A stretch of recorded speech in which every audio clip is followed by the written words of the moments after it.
కళ్యాణ మహోత్సవము తదనంతరము పట్టాభిషేక మహోత్సవము ఏర్పాటు చేసినటువంటి సందర్భాన్ని పురస్కరించుకొని నేను ఈ రోజున మీతో సీతారామ కళ్యాణం గురించి పట్టాభిషేకం గురించి ముచ్చటిస్తాను అని చెప్పాను. పరమేశ్వరుడు అనేకమైనటువంటి అవతారములు స్వీకరించాడు. ఆయన ఏ అవతార స్వీకారం చేసినా దాని ప్రయోజనం ఒక్కటే, ధర్మాన్ని నిలబెట్టడం, ధర్మ వ్యతిరేకులైనటువంటి వారిని అణచడం. ఈ రెండు ప్రయోజనముల కొరకే ఆయన అవతార స్వీకారం చేస్తాడు. అందుకే ఉన్న ఒకే పరమాత్మ అనేకమైనటువంటి అవతారములు స్వీకరించాడు. వేదోద్ధారణ మందరాభరణ పృథ్వీ ధర్మ నిర్మాణ ప్రహ్లాద త్రాణ బలి ప్రతారణ నృపాహంకార నిర్వాపన వైదేహీ రమణ ధనంజయ జయ వ్యాపార పారీణ క్షోణీ దివ్యత్కరుణ తమోహరణ తండ్రి వెంకటేశ ప్రభు అంటారు. ఆ ఒక్క పరమేశ్వరుడే అన్ని అవతారములను స్వీకరించాడు. అవతార అన్న మాటకు అర్థం తారా అంటే పైన ఉండడం, అవతార అంటే కిందకి రావడం. ఈ కంటి చేత దర్శనం అవడానికి వీలు లేనటువంటి పరమాత్మ పాలలోనే ఉన్న నెయ్యి ఎలా కనపడదో, కొంత ప్రయత్నం సాధన చేసిన తరువాత ఆ నెయ్యి ఎలా అనుభవంలోకి వస్తుందో, అలా అంతటా నిండి ఉన్నటువంటి విష్ణుతత్వం ఈ మాంసనేత్రమునకు గోచరము కాక సాధన చేసిన వాడికి మాత్రమే అందుతుంది. పరమభక్తితో నిలబడి ఆ అంతటా నిండిపోయినటువంటి వాడు అత్యతిష్ట దశాంగుళం అని కీర్తింపబడినటువంటి పరమాత్మ మాంసనేత్రముల చేత దర్శింపబడడానికి యోగ్యమైన రీతిలో కనపడాలని తపస్సు చేసినటువంటి సాధు పురుషుల యొక్క కోరిక తీర్చడానికి ఒకానొక నాడు స్థూలమైనటువంటి శరీరాన్ని పొంది దర్శనమిచ్చాడు. అలా దర్శనమిచ్చినటువంటి స్వరూపములకే అవతారములని పేరు. అటువంటి అవతారములలో నరునికి సంబంధించినంత వరకు ప్రవర్తన నిరూపించినటువంటి మహోత్కృష్టమైనటువంటి అవతారం శ్రీరామావతారం. శ్రీకృష్ణ భగవానుడు ఏది చెప్పాడో అది చెయ్యాలి. శ్రీరామావతారం ఏమి చేసిందో అది చెయ్యాలి. శ్రీరామాయణము వేదోపబృంహణము కాబట్టి వేదమునకు వ్యాఖ్యానము లేదా వేదము కిందకి దిగి వస్తే శ్రీరామాయణమైంది. ఆ వేదము చేత ప్రతిపాదింపబడినటువంటి పరబ్రహ్మస్వరూపమే శ్రీరామచంద్రమూర్తిగా ఈ భూమి మీద నడయాడింది. అటువంటి రామావతారంలో జరిగినటువంటి కళ్యాణం చాలా విశేషాన్ని సంతరించుకుంది. ఈశ్వరుడు పక్కన శక్తి లేకుండా ఎప్పుడు పూర్ణత్వాన్ని పొందడు. ఆ పక్కన శక్తితో కలిస్తేనే ఆయన అవతారం ఒక పూర్ణత్వాన్ని పొందుతుంది. శంకర భగవత్పాదులు సౌందర్యలహరి చేస్తూ శివశక్త్యాయుక్తో యది భవతి శక్త ప్రభవితుం నచే దేవం దేవో నఖలు కుశల స్పందితుమపి అతస్త్వామారాధ్యాం హరిహర విరించాదిభిరపి ప్రణంతుం స్తోతుం వా కథమకృత పుణ్య ప్రభవతి అంటారు. ఆ పరమేశ్వరుడు శక్తితో కలిసిన నాడు లోక కళ్యాణమును సాధించగలుగుతాడు. రామచంద్రమూర్తి శ్రీరామచంద్రమూర్తి అయ్యాడు సీతా కళ్యాణం చేత. అమ్మవారికి నిత్యానపాయని అని పేరు. ఆమె ఎన్నడూ పరమేశ్వరుణ్ణి విడిచి ఉండదు. అసలు మీకు ఇంకా నేను కొంచెం తాత్వికమైన విషయాన్ని కొద్దిగా ప్రతిపాదన చెయ్యవలసి వస్తే, అమ్మవారు అన్న మాటకు అర్థం భగవంతుని యొక్క శక్తి, ఈశ్వరుని యొక్క శక్తి. ఈశ్వరుడు ఎన్నడూ వేరుగా ఉండరు.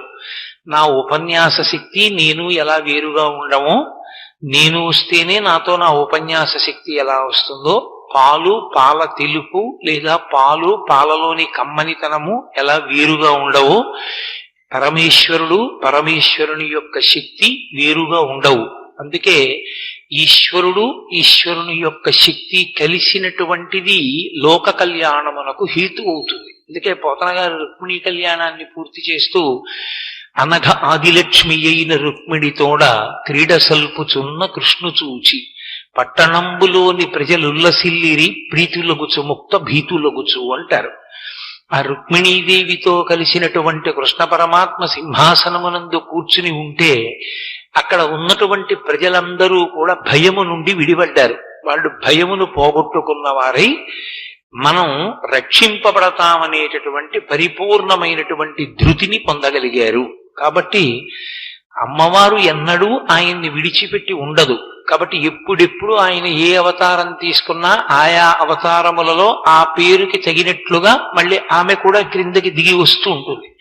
అందుకే గోపరాజు గారు శ్రీరమ సీతగాగ నిజసేవక బృందము వీర వైష్ణవాచార జనంబుగాగ విరజానది గౌతమిగాగ వికుంఠమున్నారయ భద్రశైల శిఖరక్రముగాగ వసించు చేతనోద్ధారకుడైన విష్ణుడవు దశరథీ కరుణాపయోనిధి అంటాడు. శ్రీరమ సీతగాగ, ఆ లక్ష్మీదేవియే సీతమ్మ తల్లిగా ఆవిర్భవించింది జగన్మాత. సీతా కళ్యాణ ఘట్టం అత్యంత ఉత్కృష్టమైంది. మనం లోకంలో ఎప్పుడైనా కళ్యాణం గురించి మాట్లాడతాం, కళ్యాణము అంటే అమ్మవారి పేరు మీదుగా ఉంటుంది తప్ప అయ్యవారి పేరు మీదుగా ఉండదు. శివ కళ్యాణం, కృష్ణ కళ్యాణం, రామ కళ్యాణం అలా ఉండదు. సీతా కళ్యాణం, రుక్మిణీ కళ్యాణం, పార్వతీ కళ్యాణం అని అమ్మవారి వైపు నుంచి పిలుస్తాం. దానికి కారణం ఒకటే, జీవుడు బ్రహ్మముతో ఐక్యమును పొందడమే కళ్యాణం. అది నిరంతరము, ఎందరో జీవులు అలా పూర్ణత్వాన్ని పొందాలి. కాబట్టి కళ్యాణం ఒక రోజు మాత్రమే జరిగేది కాదు, ఇన్ని రోజులైనా జరుగుతూ ఉంటుంది నిత్య కళ్యాణం. వివాహం అలా కాదు. వివాహము అంటే అంటే విశిష్టమైన దానిని పొందుట కొరకు ఆశ్రమమును మారుట. ఏది విశిష్టమైనది? పరమేశ్వరుడు.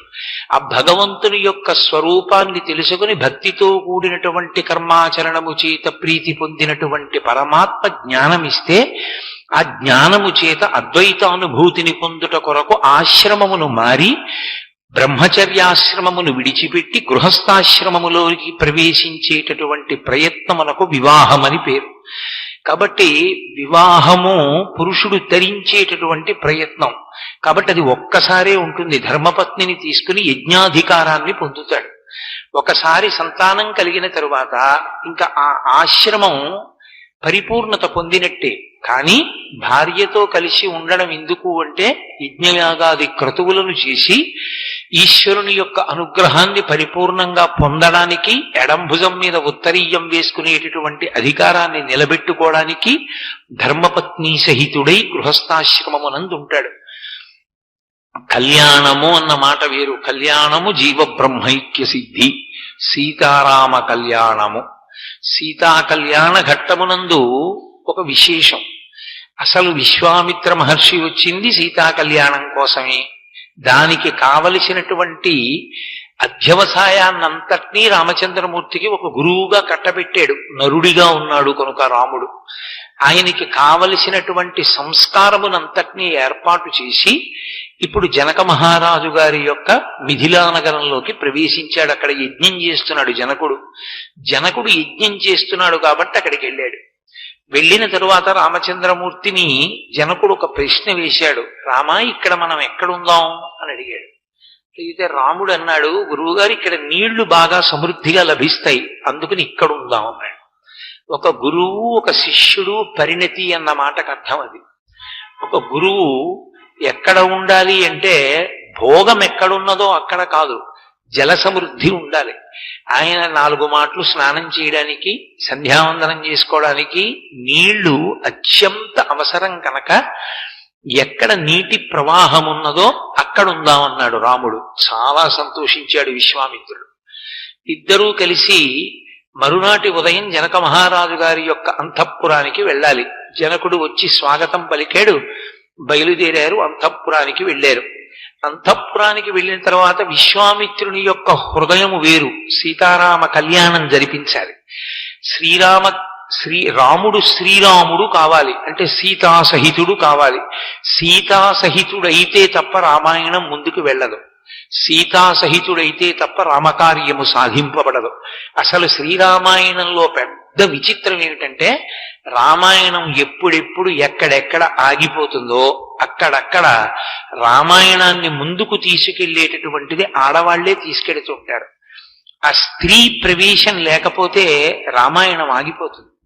అందుకే మీరు కొంచెం జాగ్రత్తగా పరిశీలనం చెయ్యండి. శ్రీరామాయణం నిజానికి సీతా కళ్యాణ ఘట్టంతో అయిపోయింది. వాళ్ళు సంతోషంగా ఇంటికి వచ్చేశారు, అంతఃపురంలో ఆనందంగా ఉంటున్నారు. మందర ప్రవేశించింది. కైకమ్మకి అనేకమైనటువంటి చెప్పకూడని మాటలు చెప్పింది. ప్రభావితురాలైన కైకమ్మ 2 వరాలు అడిగింది. రామాయణం ముందుకెళ్ళింది. ముందుకెళ్లిన రామాయణం 14 సంవత్సరాల అరణ్యవాసం నడిచిపోతోంది. ఏమౌనో శూర్పణఖ ప్రవేశించింది. ప్రవేశించి రావణాసురుడి దగ్గరికి వెళ్లి చెప్పకూడని మాటలు చెప్పింది. సీతాపహరణం జరిగింది. కథ మళ్లీ ముందుకెళ్ళింది. ఏం జరుగునో, సీతాపహరణం జరిగిన తరువాత సీతమ్మ తల్లి ఒక స్థితిలో నేను శరీరం విడిచిపెట్టేస్తానంది. త్రిజట తన స్వప్నాన్ని చెప్పింది. మళ్లీ రామాయణం ముందుకెళ్ళింది. ఇంకా కొంత ముందుకెళ్ళిన తర్వాత ఒకానొక సందర్భంలో యుద్ధకాండలో రామచంద్రమూర్తి స్పృహ తప్పి యుద్ధభూమిలో పడిపోయి ఉంటే రాముడు మరణించాడని పైనుంచి పుష్పక విమానంలో తీసుకొచ్చి చూపించి నమ్మబలికారు. సీతమ్మ తల్లి భర్త శరీరం విడిచిపెట్టాడనుకుని ప్రాణం విడిచిపెట్టవలసినంత స్థితికి వెళ్ళిపోయింది. అప్పుడు సరమ నిజం చెప్పింది. విధవ అయినటువంటి స్త్రీని పుష్పక విమానం వహించదు, కాబట్టి నీ భర్త బతికున్నాడని చెప్పింది. రామాయణం ముందుకెళ్ళింది. రామాయణం ఎక్కడ ఆగిపోతుందని అనుకుంటామో అక్కడ ఒక స్త్రీ ప్రవేశిస్తుంది. ఆ స్త్రీ ప్రవేశించిన కారణం చేత రామాయణం ముందుకెడుతుంటుంది. రామాయణంలో అదొక విచిత్రం. కాబట్టి సీతారామ కళ్యాణ ఘట్టం కనుక ఆ విశ్వామిత్ర మహర్షి దగ్గరికి వెళ్ళారు. రామలక్ష్మణ సహితుడైనటువంటి విశ్వామిత్రుడు. ఎందుకని? రాముణ్ణి శ్రీరాముణ్ణి చెయ్యాలి కనుక, సీతా సహితుణ్ణి చెయ్యాలి కనుక. వెళ్ళినవాడు చాలా గుంభనంగా మాట్లాడతాడు, ఎక్కడ బయటపడడం. రామా, నిన్నిక్కడికి ఎందుకు తీసుకొచ్చానో తెలుసా? సీతా కళ్యాణం కోసమే తీసుకొచ్చా. నీకు ఈ అమ్మాయినిచ్చి వివాహం చేద్దాం అనుకుంటున్నాను. అన్ని విధాలా యోగ్యురాలు, నేను గురువుని, కాబట్టి నేను చెప్తున్నాను అనడు. ఎందుకు అనడంటే విశ్వామిత్ర మహర్షికి తన గాంభీర్యము, తన గురుత్వము, తన పరిణతి మీద అపారమైనటువంటి విశ్వాసమేమి నిజంగా మహానుభావుడు అంతటి వాడే.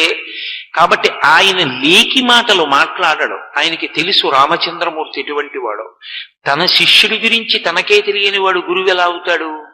2 రెళ్ళు 4 ఎంత ఖచ్చితమో గురువు శిష్యుడిని అలా లెక్క కట్టుకోగలడు. కాబట్టి ఒక మాట అన్నాడు. ఆయన మనసులో భావన ఒకటి ఉంది. రామచంద్రమూర్తి వివాహం విషయంలో జోక్యం చేసుకుంటే, అంటే మళ్ళీ నరుడి కథగా మాట్లాడుతున్నాను నేను, అందుకని వివాహం అన్న మాట వాడుతున్నాను. రాముడి వివాహం విషయంలో తను జోక్యం చేసుకుంటే రాముడు అంగీకరించడన్న విషయం విశ్వామిత్రుడికి తెలుసు. ఎందుకని? రామచంద్రమూర్తి పరమధార్మికుడు, రాశీభూతమైన ధర్మము. తనకి ఎవరు భార్యగా ఉండాలో నిర్ణయించవలసిన వాడు తనని కన్న తండ్రి తప్ప అన్యులు కారు అన్నది ఆయన విశ్వాసం. అదే శాస్త్రీయం కూడా. కాబట్టి గురువుగారు అది మా నాన్నగారు చూస్తారు కదా అన్నారనుకోండి, గురువైన విశ్వామిత్రుడికి అది ఎంత అవమానకరంగా ఉంటుంది. తను ధర్మం విషయంలో కొద్దిగా వైక్లభ్యాన్ని పొందినట్టుగా ఉంటుంది. కాబట్టి ఎక్కడా విశ్వామిత్రుడు బయటపడడం. నిన్ను సీతా కళ్యాణం కోసం తీసుకొచ్చాననడం. క్షత్రియులకు అత్యంత ఇష్టమైనదేదో దానినే మిషగా పెడతాడు. నిజంగా కూడా సీతారామ కళ్యాణం జరగడం కోసమే వచ్చింది ఆ శివధనస్సు. శివుడు ఏదో అమాయకుడై ఏదో ప్రయోజనం లేకుండా, అర్థం లేకుండా తన ధనస్సు పట్టుకెళ్ళి మీ ఇంట్లో పెట్టుకోండని కాకతాళీయంగా ఇవ్వలేదు. పరమశివుడంటేనే సమస్తమిరిగినవాడు.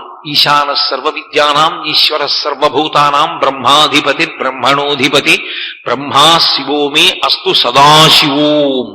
సదాశివ అన్న బిరుద ఆయనకే ఉంది. సదా విష్ణు సదా బ్రహ్మ లేదు. సదాశివోం. ఆయన ఎప్పుడూ మంగళప్రదుడు, ఎప్పుడూ కళ్యాణకారకుడు. కాబట్టి ఆయనకి తెలుసు జరగబోయే కథ. అందుకే తన ధనస్సుని అక్కడ న్యాసంగా ఉంచాడు. ఇప్పుడు శివధనస్సు ముందక్కడికి వెళ్ళిపోయింది జనక మహారాజు గారింటికి. ఈ ధనస్సుని అడ్డు పెట్టాడు విశ్వామిత్రుడు. ధనస్సు చూడవయా అంటే ఒక క్షత్రియుడు అభ్యంతరం పెట్టకూడదు. ఎందుకని? ఒక వ్రాయసగాడికి ఘంటం ఎంత అవసరమో, ఒక యజ్ఞం చేసేటటువంటి వాడికి సృక్కు స్రవం ఎంత అవసరమో, ఒక యజ్ఞం చేసేటటువంటి వ్యక్తి ఉన్నాడు అనుకోండి, ఆయన ఎప్పుడు యజ్ఞం చేస్తుంటాడు. ఆయన్ని మీరు సృక్కులు స్రువాలు కొన్ని అక్కడ పెట్టి ఎంత బాగున్నాయో ఎంత బాగా చేశారో అన్నారనుకోండి, ఆయన వచ్చి దాన్ని పట్టుకుని చూడకుండా ఉండలేడు. ఎవరికి ఉండేటటువంటి అభిరుచి వలన తత్సంబంధమైనటువంటి పరికరముల మీద అనురక్తితో ఉంటారు. కాబట్టి క్షత్రియుడైనటువంటి రామచంద్రమూర్తి అంత పెద్ద ధనస్సుని చూపిస్తాను అంటే కాదనడు, తప్పకుండా చూస్తాడు. ధనస్సు మనకెందుకు లేదురు అన్నాడంటే అసలు రామచంద్రమూర్తి యొక్క పరాక్రమం సుక్షత్రియత్వం ప్రశ్నింపబడతాయి. ఆ మాట అనడాయన. ఆయన తప్పకుండా చాలా గొప్ప ధనస్సు, అది పరమశివుడు ఎక్కుపెట్టిన ధనస్సు అంటే చూడవలసిందే అంటాడు. అందుకే ధనస్సునే అడ్డు పెట్టాడు విశ్వామిత్రుడు, బయటపడలేదు. ఇద్దరు పిల్లల్ని తీసుకుని వెళ్ళాడు. జనక మహారాజు గారు వచ్చాడు. మహాపూజ్యుడివి నువ్వు వచ్చావు, ఇంతకన్నా సంతోషం ఎక్కడుందన్నాడు. అర్ఘ్యపాద్యాదులు ఇచ్చాడు, పూజించాడు. విశ్వామిత్ర మహర్షిని కూర్చోబెట్టాడు. అకస్మాత్తుగా విశ్వామిత్రుడు అన్నాడు, వీళ్ళిద్దరూ రామలక్ష్మణులు, సుక్షత్రియులు, దశరథ మహారాజు గారి బిడ్డలు, నా యజ్ఞ సంరక్షణం కోసం వచ్చారు. సిద్ధాశ్రమంలో యజ్ఞాన్ని రక్షించారు. నాతో పాటు మిథిలా నగరానికి యజ్ఞం చూడడానికి, శివధనస్సుని చూడడానికి వచ్చారు. క్షత్రియులు కదూ, వాళ్ళకి ధనస్సు చూడడం ఇష్టం. ఏతద్దర్శయ భద్రం తే కృతకామౌ నృపాత్మజౌ, ఒక్కసారి ఆ ధనస్సుని చూపించు. దర్శనాదస్య ధనుషో యథేష్టం ప్రతియాస్యత. ఎంత చక్కగా మాట్లాడాడో చూడండి. అది విశ్వామిత్రుడు. ఒక్కసారి శివధనస్సుని చూపించవయా జనక మహారాజా. చూపిస్తే వీళ్ళు పిల్లలు క్షత్రియులు కదూ, ఒకసారి ధనస్సు చూస్తారు. ధనస్సు చూసి వీళ్ళ ఇంటికి వెళ్ళిపోతారు. ఇంకా అంటే తను వెళ్ళిపోతాడు హిమవత్ పర్వతానికి. కాబట్టి ఇంకా పిల్లల్ని ఇంటికి పంపించేస్తాడు. ఇంకా తనని అనుగమించమని అడగడు. ఎందుకని? తన కార్యం పూర్తయిపోయి రాముణ్ణి శ్రీరాముణ్ణి చేసేస్తాడు. అలా అంటాడా పైకి? నీకు వివాహం చేస్తానంటాడా? అండవు. ఎంత గాంభీర్యము! అనకుండా ఏది ధనస్సు చూపించు, వాళ్ళ ఇంటికి వెళ్ళిపోతారంటాడు. నిజమే, ఇంటికే వెళ్ళిపోతారు. ఎవరితో? భార్యలతో. ఆశ్రమం మారుస్తాడు అక్కడ. అది విశ్వామిత్రుడి యొక్క గొప్పతనం. అందుకని ఏతద్దర్శయ భద్రంతే కృతకామౌ నృపాత్మజం, దాన్ని చూసి ధనస్సుని వాళ్ళు కృతకామౌ, వాళ్ళు కోరిక తీరిన వాళ్ళు అవుతారు. ఎందుకని? నృపాత్మజౌ, రాజకుమారులు కనుక వాళ్ళకి ధనస్సుల యందు ప్రీతి ఉంటుంది కనుక ఒక్కసారి చూపించు. ధనస్సు చూపించు అంటే మిగిలిన కథ జనకుడు చెప్తాడు. అది విశ్వామిత్రుడికి తెలుసు. కొంతమంది బలహీనత ఉంటుంది. వాళ్ళు ఏదో ప్రశాంతంగా కూర్చున్నారనుకోండి, అసలు రామాయణంలో రాముడండి అని మీరు అన్నారనుకోండి, ఆయన కాకినాడ వెళ్ళే వరకు మాట్లాడతాడు. ఎందుకంటే ఆయనకి అది బలహీనత.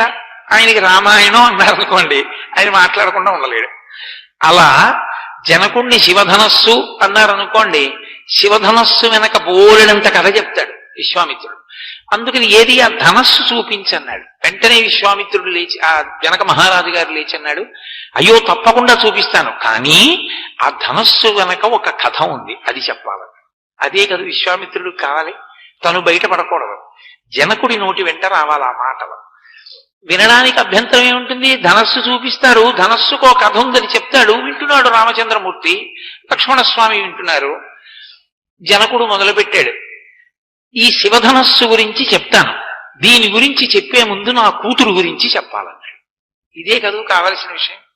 అందుకని ఆయన అన్నాడు, అధమే కృషత క్షేత్రం లాంగలాదుద్ధితామయ క్షేత్రం శోధయత లబ్ధ్వా నామ్నా సీతేతి విశ్రుత అన్నాడు.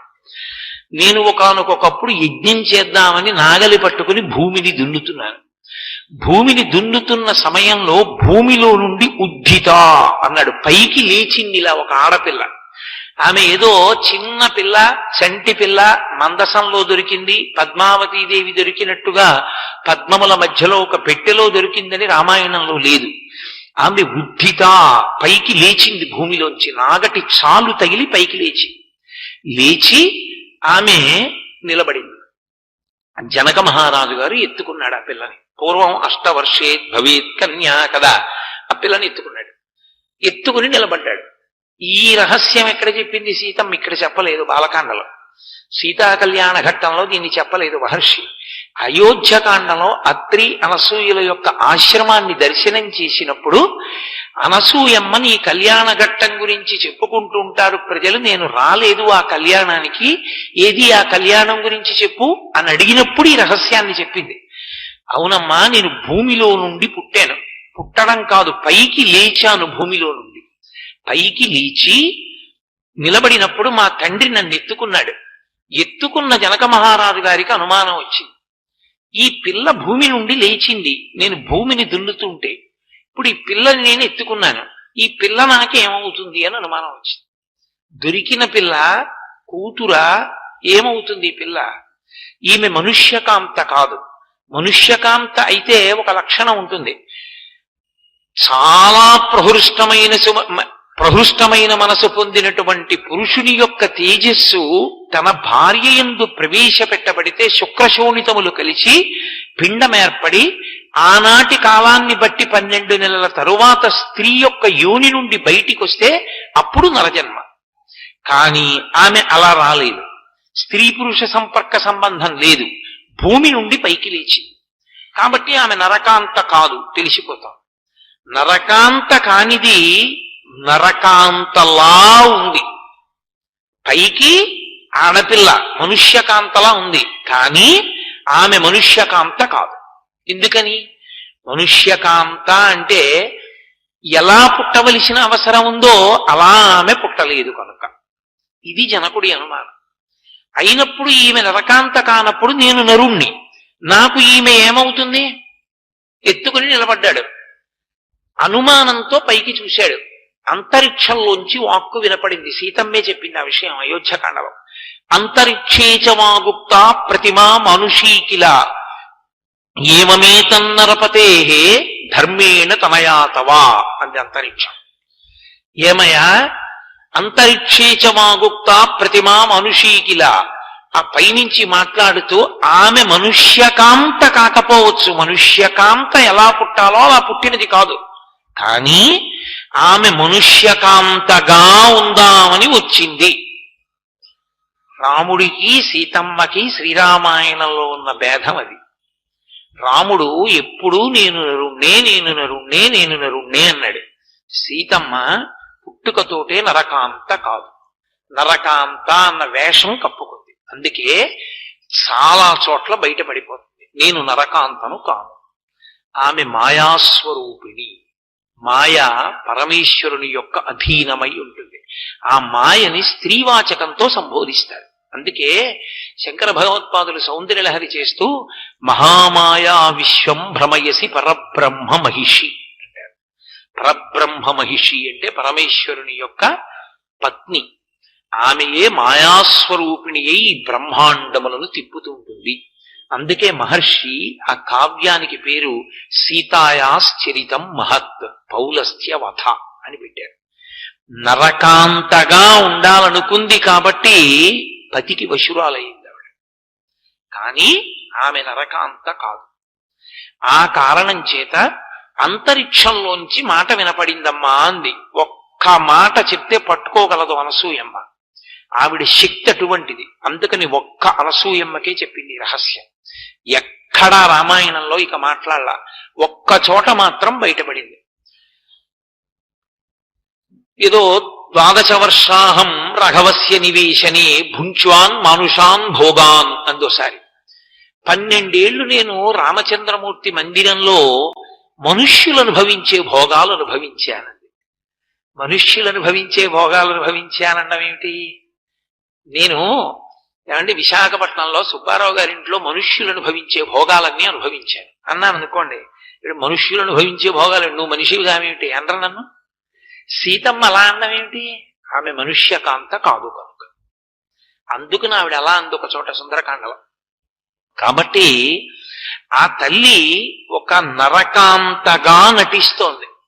నటిస్తూ అంతరిక్షంలోంచి మాట వినపడిందమ్మా, ధర్మేణ తనయాతవా, ధర్మము చేత ఈమె నీకు కుమార్తెయే.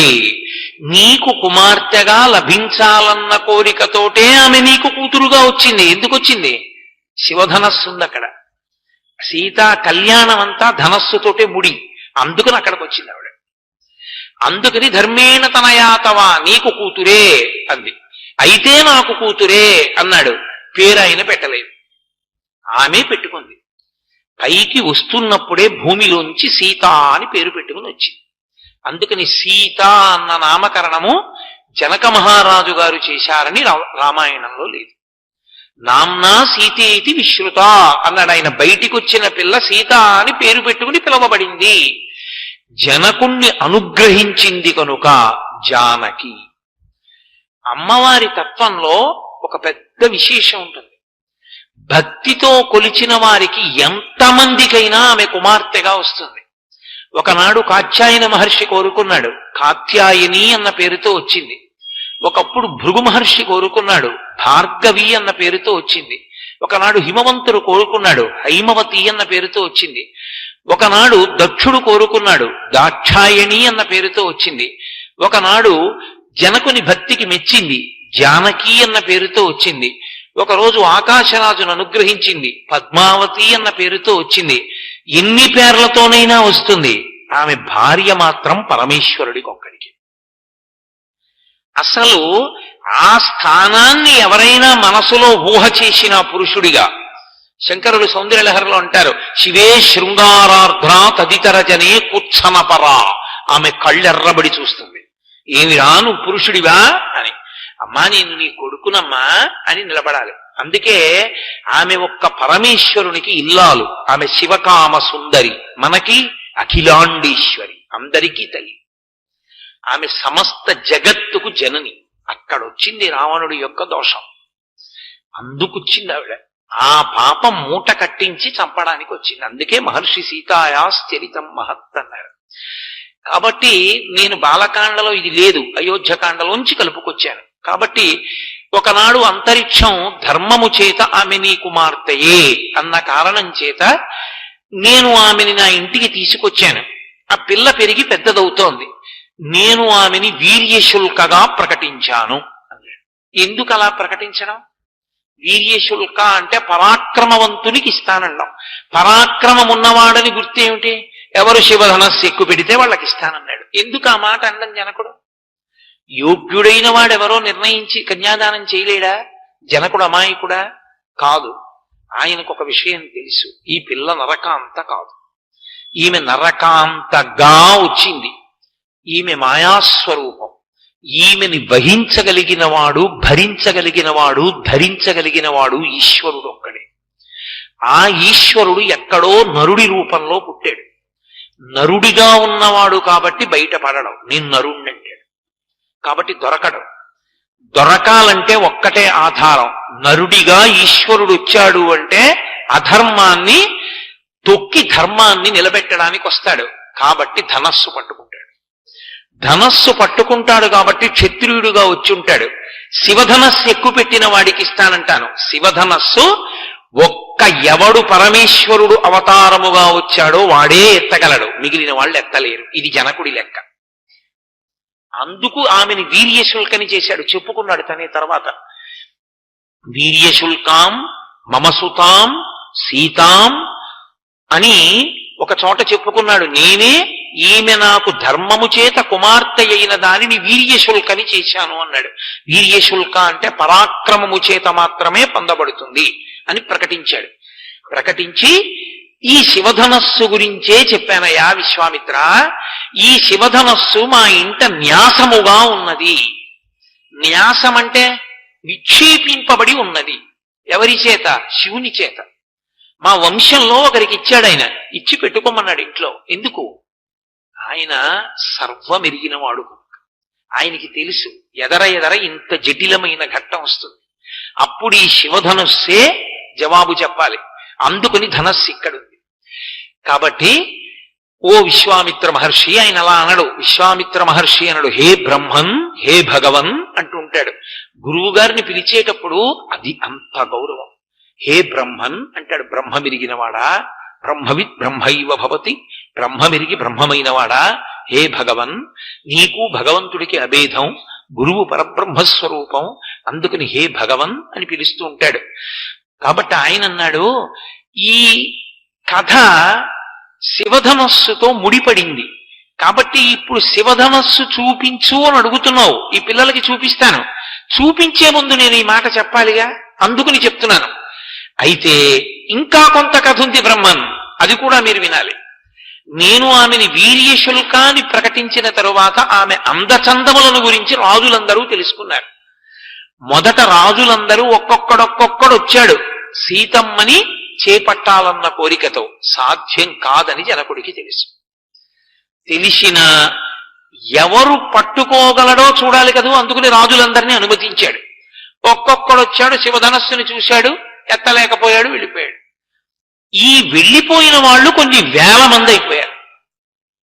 వెళ్ళిపోయి వాళ్ళందరూ అవమానపడి ఓ సంఘం పెట్టుకున్నారు. ఒరే, మనని అవమానించడానికి వీర్యశుల్క అన్నాడురా ఆ శివధనస్సు ఎక్కువ పెట్టేవాడెవడో. కొన్ని వేల మంది రాజులం వెళ్ళాం, ఒక్కడు ఎక్కువ పెట్టలేదు. వాళ్ళ ఇంట్లో అమ్మాయికి పెళ్ళవలేదు. సీతమ్మ పెళ్లి ఎందుకు అవ్వలేదంటే ఇల్లు ఎక్కువ పెట్టే రాజేయడంటాడు. అంటే అవమానమేనా కాదా? ఇప్పుడు ఆ అమ్మాయికి పెళ్ళవలేదు, మన బతుకు బయటడింది, మనమేమో ఎందుకో పనికి మారిన వాళ్ళం అని చెప్పి లోకంలో తెలుస్తోంది.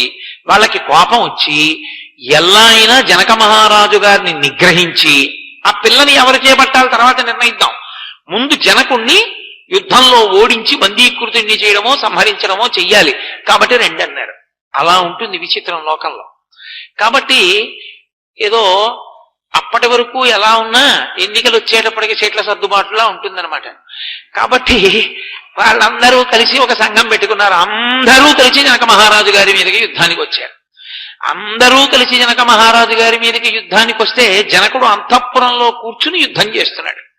కొంతకాలానికి శరీరము ఏ సంభారములు ఉండడం చేత నిలబడుతుందో ఆ సంభారములు అయిపోయాయి అంతఃపురంలో. అంటే తిండి గింజల దగ్గర నుండి పూర్తయిపోయాయి. అప్పుడు ఎలా? బయటికెడితే రాజులు పట్టుకుంటారు, అంతఃపురంలో ఉంటే ప్రాణాలు పోతాయి, అన్నం లేదు కాబట్టి. అప్పుడు నేను దేవతలందరినీ ఉద్దేశించి తపస్సు చేశాను. అప్పుడు నేను అంత పెద్ద తపస్సు చేస్తే దేవతలందరూ కూడా దేవగణాం సర్వాం తపసాహం ప్రసాదయం, నేను చేసినటువంటి తపస్సుకి వాళ్ళు మెచ్చుకుని దేవగణములనన్నిటినీ కూడా నాకు బలంగా, నాకు తోడుగా, నన్ను సమర్థించమని నా సైన్యంగా పంపించారు. పంపిస్తే నేను ఈ దేవగణాలన్నిటినీ తీసుకుని, ఈ సైన్యాన్ని తీసుకుని బయట విడిది చేసి ఉన్నటువంటి రాజులందరినీ ఓడించాను. వాళ్ళందరూ దిక్కులు పట్టి పారిపోయారు. ఆ తర్వాత ఇది భూమి మీద ఉన్న రాజులతో సరిపోలేదు. దేవతలు, యక్షులు, గంధర్వులు, కిన్నెరులు, కింపురుషులు వచ్చారు. దేవతలు కూడా ఎక్కువ పెట్టలేదు. హే బ్రహ్మన్, విశ్వామిత్ర, ఈ శివధనస్సు ఇలాగే ఉంది, ఈ పిల్ల ఇలాగే ఉంది, మధ్యలో నేను ఎదురు చూస్తూ అలాగే ఉన్నాను. దేనికోసం? జనకుడు బయటపడ్డాడు. ఎవడు నరుడుగా ఉన్నాడో, ఎవడు నరుడిగా భూమి మీద తిరుగుతున్న పరబ్రహ్మమో వాడెత్తాలి. వాడు నేను పరబ్రహ్మమని అండం. ఎందుకంటే వాడు నరుడిగా వచ్చాడు, అందుకే ఈమె నరకాంతగా వచ్చింది.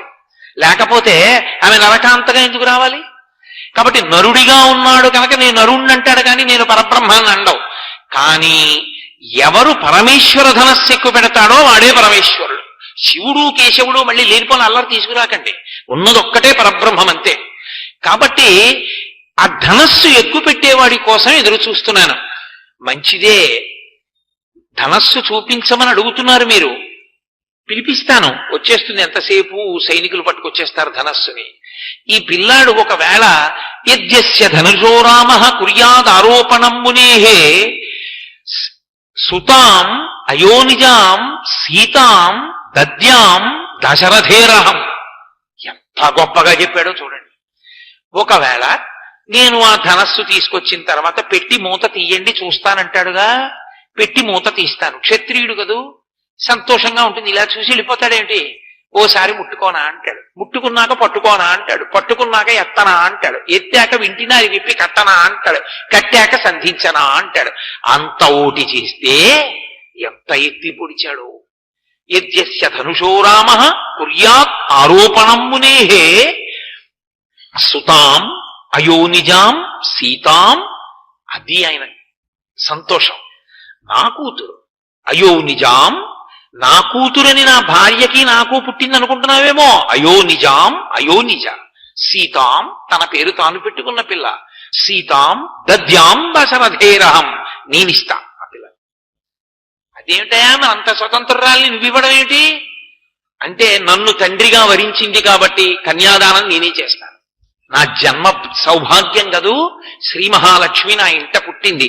అందుకే సీతా కళ్యాణ ఘట్టానికి ఉన్న గొప్పతనం ఏమిటంటే, సీతా కళ్యాణ ఘట్టంలో వాల్మీకి మహర్షి ఇచ్చినటువంటి శ్లోకాన్ని ఎవరు చదువుతారో ఆ శ్లోకంలో ఉన్నటువంటి తాత్పర్యమే మంత్రంగా మారుతుంది పెళ్లిలో. అందుకే సీతా కళ్యాణ ఘట్టం చేసేటప్పుడు లోకంలో ఒక ఆచారం కూడా ఉంది. రామాయణంలో ఉన్నటువంటి శ్లోకాన్ని చెప్పిస్తుంటారు, ఇయం సీత మమ సుత అని. ఎందుకంటే అలా చెప్పి అలా చూసిన వాళ్ళకి రెండు ప్రయోజనాలు నెరవేరుతాయి. పెళ్లి కాని ఆడపిల్ల ఉంటే కన్యాదానం చేస్తారు తొందరలో, రామచంద్రమూర్తి లాంటి వరుడు వస్తాడు. రెండు, మా ఇంట్లో ఆడపిల్లలకి పెళ్లిళ్ళు అయిపోయింది కదండి అంటే రామచంద్రమూర్తిని నువ్వు పొందుతావు. అంటే జీవ బ్రహ్మైక్య సిద్ధి కళ్యాణం, పరమేశ్వరుణ్ణి చేరుతావు. అందుకే సీతారామ కళ్యాణం లోకంలో అంత ప్రఖ్యాతి వహించడానికి కారణం అదే. కనుక అసలు యథార్థంగా చెప్పాలంటే శ్రీరామ నవమి నాడు మకుటధారణ సర్గ చదవమనుంది శాస్త్రంలో. శ్రీరామ నవమి నాడు తెల్లవారుజామున లేచి పూర్ణోపవాసం, ఆ రోజున అన్నం తినకూడదు. దేవాలయాల ముందు నిలబడి భజన చేసి ఆ రోజు మధ్యాహ్నం అందరూ కలిసి సీతారామచంద్ర ప్రభువు యొక్క పూజ చేసి సాయంకాలం దేవాలయంలో కాస్త సంస్కృత భాషా పరిచయం ఉన్నటువంటి వ్యక్తి శ్రీరామాయణంలోంచి మకుటధారణ సర్గ చదువుతారంటే రామచంద్రమూర్తికి కిరీటం పెట్టిన ఘట్టం ఉంది, ఆ ఘట్టాన్ని చదువుతారు. అది అసలు ఆ మకుటధారణ సర్గ చదువుతారు. అది 1కి 10 మాటలు నిరూపింపబడింది. ఈ మధ్య కాలంలోనే ఒక 4-5 నెలల క్రితం కూడా నేను ఒక సందర్భం చూశాను. చాలా పెద్ద కష్టంలోకి వెళ్ళిపోయిన వ్యక్తి మకుటధారణ సర్గ పారాయణ చేసిన 3 రోజుల్లో బయటకు వచ్చేసాడంటే కష్టం నుంచి బయటపడిపోయాడు. మకుటధారణ సర్గ అంత గొప్పది. అందుకే మిగిలిన పట్టాభిషేకాలకంత విశేషంగా చేయరు. గోవింద పట్టాభిషేకం ఉంది కానీ ఎప్పుడో తప్ప జరగదు. ఒక్క రామ పట్టాభిషేకం చేస్తారు. కారణం ఏమిటో తెలుసా? రామ పట్టాభిషేకం చేసేటప్పుడు ఆ కిరీటాలు చూసి ఆ కిరీటాల్ని వశిష్ఠ మహర్షి పెట్టారు. ఆ కిరీటాన్ని ఎత్తి తీసుకెళ్లి రామచంద్రమూర్తి తల మీద పెడుతుండగా ఎవరు చూస్తారో వాళ్ళకి వస్తున్న కష్టాలు కూడా తొలగుతాయి అంటారు. ఆ మకుట ధారణ అంత గొప్పది. అందుకని ఇవాళ ప్రత్యేకంగా రేపు జరగబోతోంది కాబట్టి నేను ఇవాళ నా ఉపన్యాసాన్ని మానవీయ సంబంధములలోంచి కళ్యాణము పట్టాభిషేకము అని తీసుకోవడానికి కారణం అదే. సరే, సీతారామ కళ్యాణం చెయ్యడం ఆంధ్రదేశంలో ఆచారం. ప్రత్యేకించి భద్రాచలం సీతారామ కళ్యాణాన్ని ప్రత్యక్ష ప్రసారాలుగా చూస్తూ ఉంటాం మనం. కనుక ఇప్పుడు ఆయన అన్నాడు, ఈ ధనస్సుని కానీ పిల్లవాడు ఎక్కువ పెడితే సుతాం అయోనిజాం సీతాం దద్యాం దశరథేరహం, దశరథుని కొడుకి పిల్లాడికి ఇస్తాను అని వెంటనే ఓ నవ్వు నవ్వి అన్నాడు. త్వగతిర్మానుషానంచ ధనుషాస్య ప్రపూరణే ఆరోపణే సమాయోగే వేపనే తొలనేపివా. ఆ మనుష్యుడు దశరథ కుమారుడు, ఈ పిల్లవాడా ఎక్కువ పెట్టేది? దేవతలు, యక్షులు, గంధర్వులు, కిన్నెరుడు, కింపురుషులు ఎక్కువ పెట్టలేకపోయారు. కడుపులో ఆలోచన వేరు, నరుడు ఎక్కువ పెట్టాలి. కానీ ఒక పక్క ఎంత చిన్నతనం చేశాడో చూడండి. దేవతలే చేయలేదు, నరుడేం చేస్తాడు? పగతిర్మానుషానంచ ధనుషాస్య ప్రపూరణే, ఒక మనుష్యుడేమి ఎక్కువ పెడతాడయా? ఆరోపణే సమాయోగే వేపనే తొలనేపివా. అదేం ఆ శివధనస్సుని ఎక్కువ పెట్టడం అంటే ఏం మాటలేమిటి? దాన్ని పట్టుకుని ఎత్తి నించోపెట్టాలి, నించోపెట్టి దాన్ని అలాగే పట్టుకుని వంగాలి, వంగి కింద కట్టినటువంటి తాడు విప్పాలి, విప్పి ఆ పైకి వెయ్యాలి, వేసి ముడి వెయ్యాలి, ముడి వేసి ఆ వింటినారిని ఆకర్ణాంతం లాగాలి టంకారానికి. అలా చేయగలడా? అంత శివధనస్సునెత్తి పట్టగలడా? పగతిర్మానుషానంచ ధనుషాశ్చ ప్రపూరణే ఆరోపణే సమాయోగే వేపనే తొలనే. ఎంత ఎత్తి పొడిచాడో! త్రికాల వీధి అన్నీ తెలుసున్నవాడు. ఆయన ముందే చెప్పాడు, అహం విద్మి మహాత్మానం రామం సత్యపరాక్రమం వశిష్ఠోపి మహాతేజ ఏచే మే తపసి స్థితాః అన్నాడు. నాకు తెలుసు రాముడెవరో అన్నాడు విశ్వామిత్రుడు. ఆయనకి తెలుసు. బయటపడ్డాడనుకోండి, నీ మోహన్ నీకేం తెలుసు, ఇతను ఎత్తగలడం అన్నాడు అనుకోండి. గురువుగారు ఎత్తితే పిల్లనిస్తానంటున్నారు, మనకెందుకంటే మా నాన్నగారు కూడా వచ్చాక చూద్దాం అంటే. అందుకని గురువుగా తన గాంభీర్యం కాబట్టి అలాగే కూర్చున్నాడు. కూర్చుని మంచిది, ఏది ఆ ధనస్సు చూపించు, ఏమీ అనలేదు, ఒక్క మాట మాట్లాడలేదు. రాముడి వంక చూసి ఓ దొంగ నవ్వు నవ్వడం, రామ ఇంకా కళ్యాణం అయిపోయే సందర్భం వచ్చేసింది, ఈ ఒక్క మాట విశ్వామిత్రుడు మాట్లాడలేదు. వెంటనే 5,000 మంది ఆ బలిష్టమైనటువంటి వారు, బాగా పొడగరులైనటువంటి వారిని సైనికుల్ని పిలిచాడు.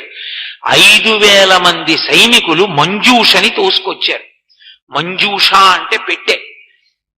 అందులో ఉంది 8 చక్రముల పెట్టె అని రాశారు వాల్మీకి మహర్షి. అందులో పెట్టారు శివధనస్సుని. అంత 8 చక్రముల పెట్టెలో పెట్టినా 5,000 మంది కలిసి ఆ ధనస్సుని ఎత్తి పట్టరాలేరు. అందుకని బరువైన దానికి పద్ధతి ఏమిటంటే చక్రాలు పెట్టిన బండి మీద పెట్టి తోసేయడమే. పోని ఒకడో ఇద్దరో తోయడం కాదు, దాన్ని 5,000 మంది బలిష్ఠులైన వారు తొయ్యాలి ఆ బండిని. అంటే ఎంత బరువైనటువంటి ధనస్సో, ఎంత దివ్యమైన ధనస్సో చూడండి. అంటే అసలు ఆ ధనస్సు ఎత్తి పెట్టడానికి లౌకికమైన బలం చాలదో తెలిసిపోట్లా. అది నరుడు ఎత్తేది కాదది. అది ఎంతటి బలవంతుడు ఎత్తడు. దాన్ని ఎత్తడం అంటే ఎవరి చేతి స్పర్శ తగిలితే అది పైకి లేస్తుందో, ఎవడు నిలబెట్టగలడో, అది ముట్టుకోవడానికి అర్హత ఉన్నవాడో వాడే ఎత్తగలడు. ఒక్కొక్కడికి చూడండి ఒక్కొక్క దాంట్లో ప్రావీణ్యం ఉంటుంది. మనం కబుర్లు చెప్పుకుంటూ ఉంటాం. డ్రైవర్ చూడండి కారు ఆపి వెనక డోరు పడలేదమ్మా అంటాడు. ఆయనకి తెలుసు డోరు పడలేదన్న విషయం. ఓసారి మళ్ళీ తెరిచి వేసిన తర్వాత ఇప్పుడు పడిందని మళ్ళీ కారు స్టార్ట్ చేస్తాడు. ఎవరి వృత్తి ఎందో వారికి నైపుణ్యం. ఒక్కొక్కళ్ళ ఇంటికి మీరు వెళ్ళండి, బయటికి వెళ్ళిపోదామని గడియ మీరు ఎంత తీయండి రాదు, ఉండండి అని ఆ యజమాని వచ్చి ఇలా అంటాడు, ఆ తలుపు వస్తుంది. ఆ ఉడుపు ఆయన ఉడుపు అయింది, ఆయన ఇలా అంటే ఆ తలుపు వస్తుంది. మనం ఎంత తిప్పినా తలుపు రాదు. అలా అది పరబ్రహ్మము ముట్టుకుంటే పైకి లేస్తుంది. కానీ పరబ్రహ్మాన్ని అంటాడా రాముడు? అనడం, నరుణ్ణి అంటాడు. అది కథ. అంత గంభీరంగా అల్లారు, అంత గొప్పగా వచ్చింది, అంత ఉద్విగ్నత, అంత గాంభీర్యం సంతరించుకుంది సీతాకళ్యాణ ఘట్టం. కాబట్టి ఇప్పుడు విశ్వామిత్ర మహర్షి ఆ పెట్టె తీసుకొచ్చిన తర్వాత ఇలా చూశారు. చూసి విశ్వామిత్రస్తు ధర్మాత్మ, పరమధర్మాత్ముడైనటువంటి విశ్వామిత్రుడు రాముడి వంక ఇలా చూసి వత్స రామ ధనుర్పస్య ఇది రాఘవమబ్రవీత్. రామ ఎక్కుపెట్టు అనలేదు. ఎంత గాంభీర్యమో! మొదట ఏ మాట అన్నాడో, ఏ తద్దర్శయ భద్రంతే కృతకామౌ నృపాత్మజం అన్నాడు కదా. ఇప్పుడు కూడా అంతే. వత్స రామ ధనుర్పస్య, లోపల ఎంత సంతోషమో! నా శిష్యుడిగా ఉన్నవాడు పరబ్రహ్మం, ఆ పరమేశ్వరుడు శిష్యరికం చేస్తున్నాడు, కాళ్ళు పడుతున్నాడు. నన్ను పక్కన నించుని శిష్యర్ కింకరౌ సముపస్థితవు అంటున్నాడు నరుడిగా ఉండి. నా ఆజ్ఞ మేరకి కదులుతాడు ఇప్పుడు అని. వత్స, ఎంత ప్రేమో తన శిష్యుడి మీద గురువుకి. రామ ధనుపస్య, చూడ ధనస్సోసారి, ఇది రాఘవమబ్రవీత్, అంతే అన్నాడంతే.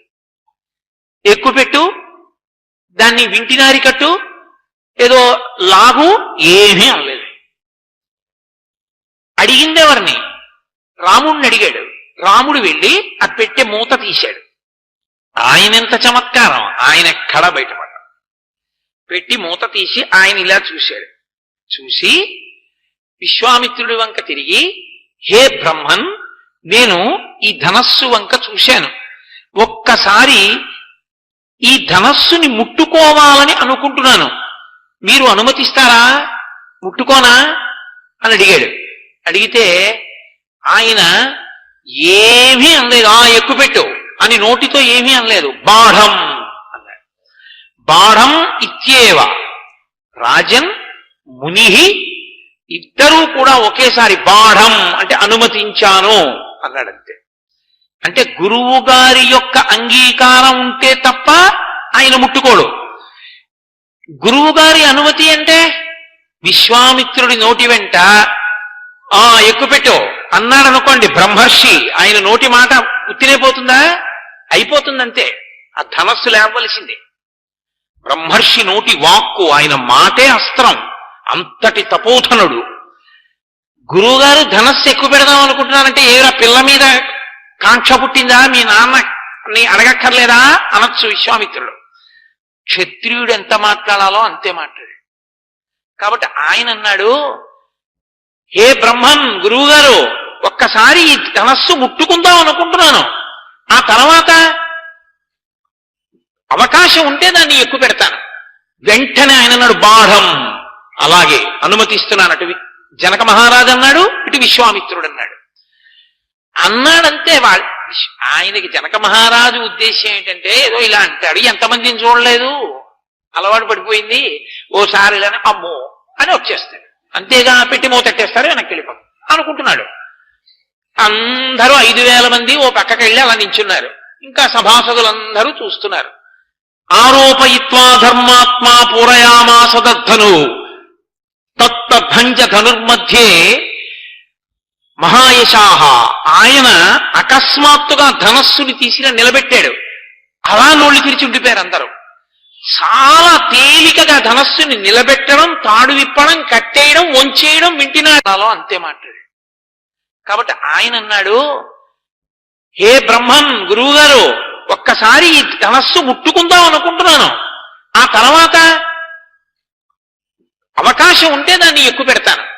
వెంటనే ఆయన అన్నాడు బాఢం, అలాగే అనుమతిస్తున్నానటు జనక మహారాజు అన్నాడు, ఇటు విశ్వామిత్రుడు అన్నాడు.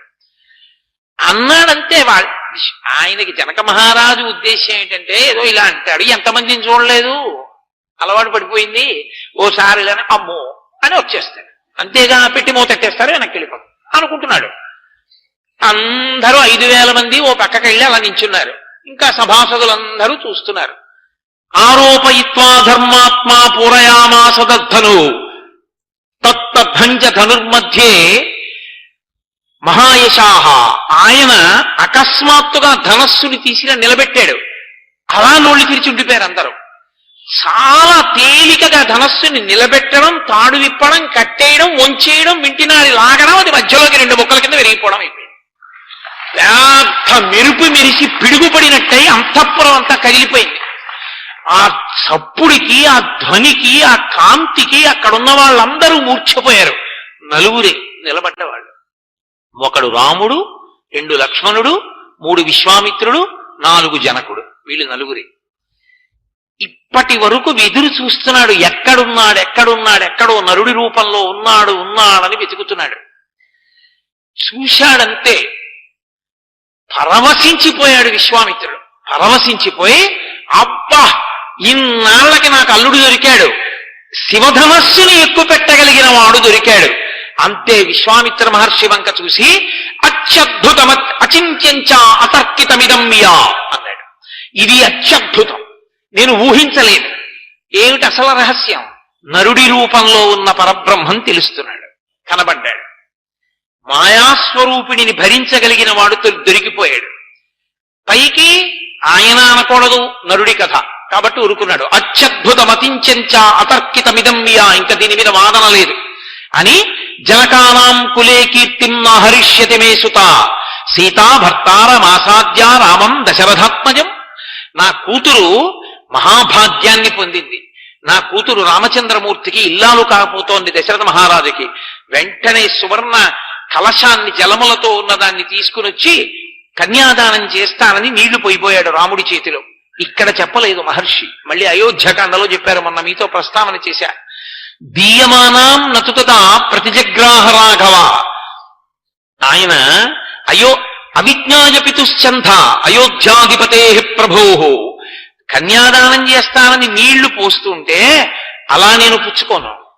అయోధ్యాధిపతి మా తండ్రి ఉన్నాడు దశరథ మహారాజు, నన్ను కన్న తండ్రి, ఆయన నిర్ణయం చెయ్యాలి నా పక్కన ఎవరు ఇల్లాలుగా ఉండాలో.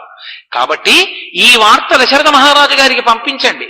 పంపిస్తే దశరథ మహారాజు గారు బయలుదేరి వచ్చి ఈ పిల్ల నాకు ఇల్లాలుగా ఉండడానికి యోగ్యమే అని నిర్ణయం చేస్తే అప్పుడు ఆమెని స్వీకరిస్తాను. మరి ధనస్సు ఎందుకు ఎక్కువ పెట్టావు? నేను క్షత్రియుణ్ణి, నా గురువు ఆజ్ఞాపించాడు, చూడమన్నాడు, ఎక్కువ పెట్టమన్నాడు, ఎక్కువ పెట్టాను, అంతవరకే. పిల్లని తీసి స్వీకరించడం భార్యగా నా చిత్తం కాదు, మా తండ్రి చెప్పాలి, అది ఆయన ధర్మం.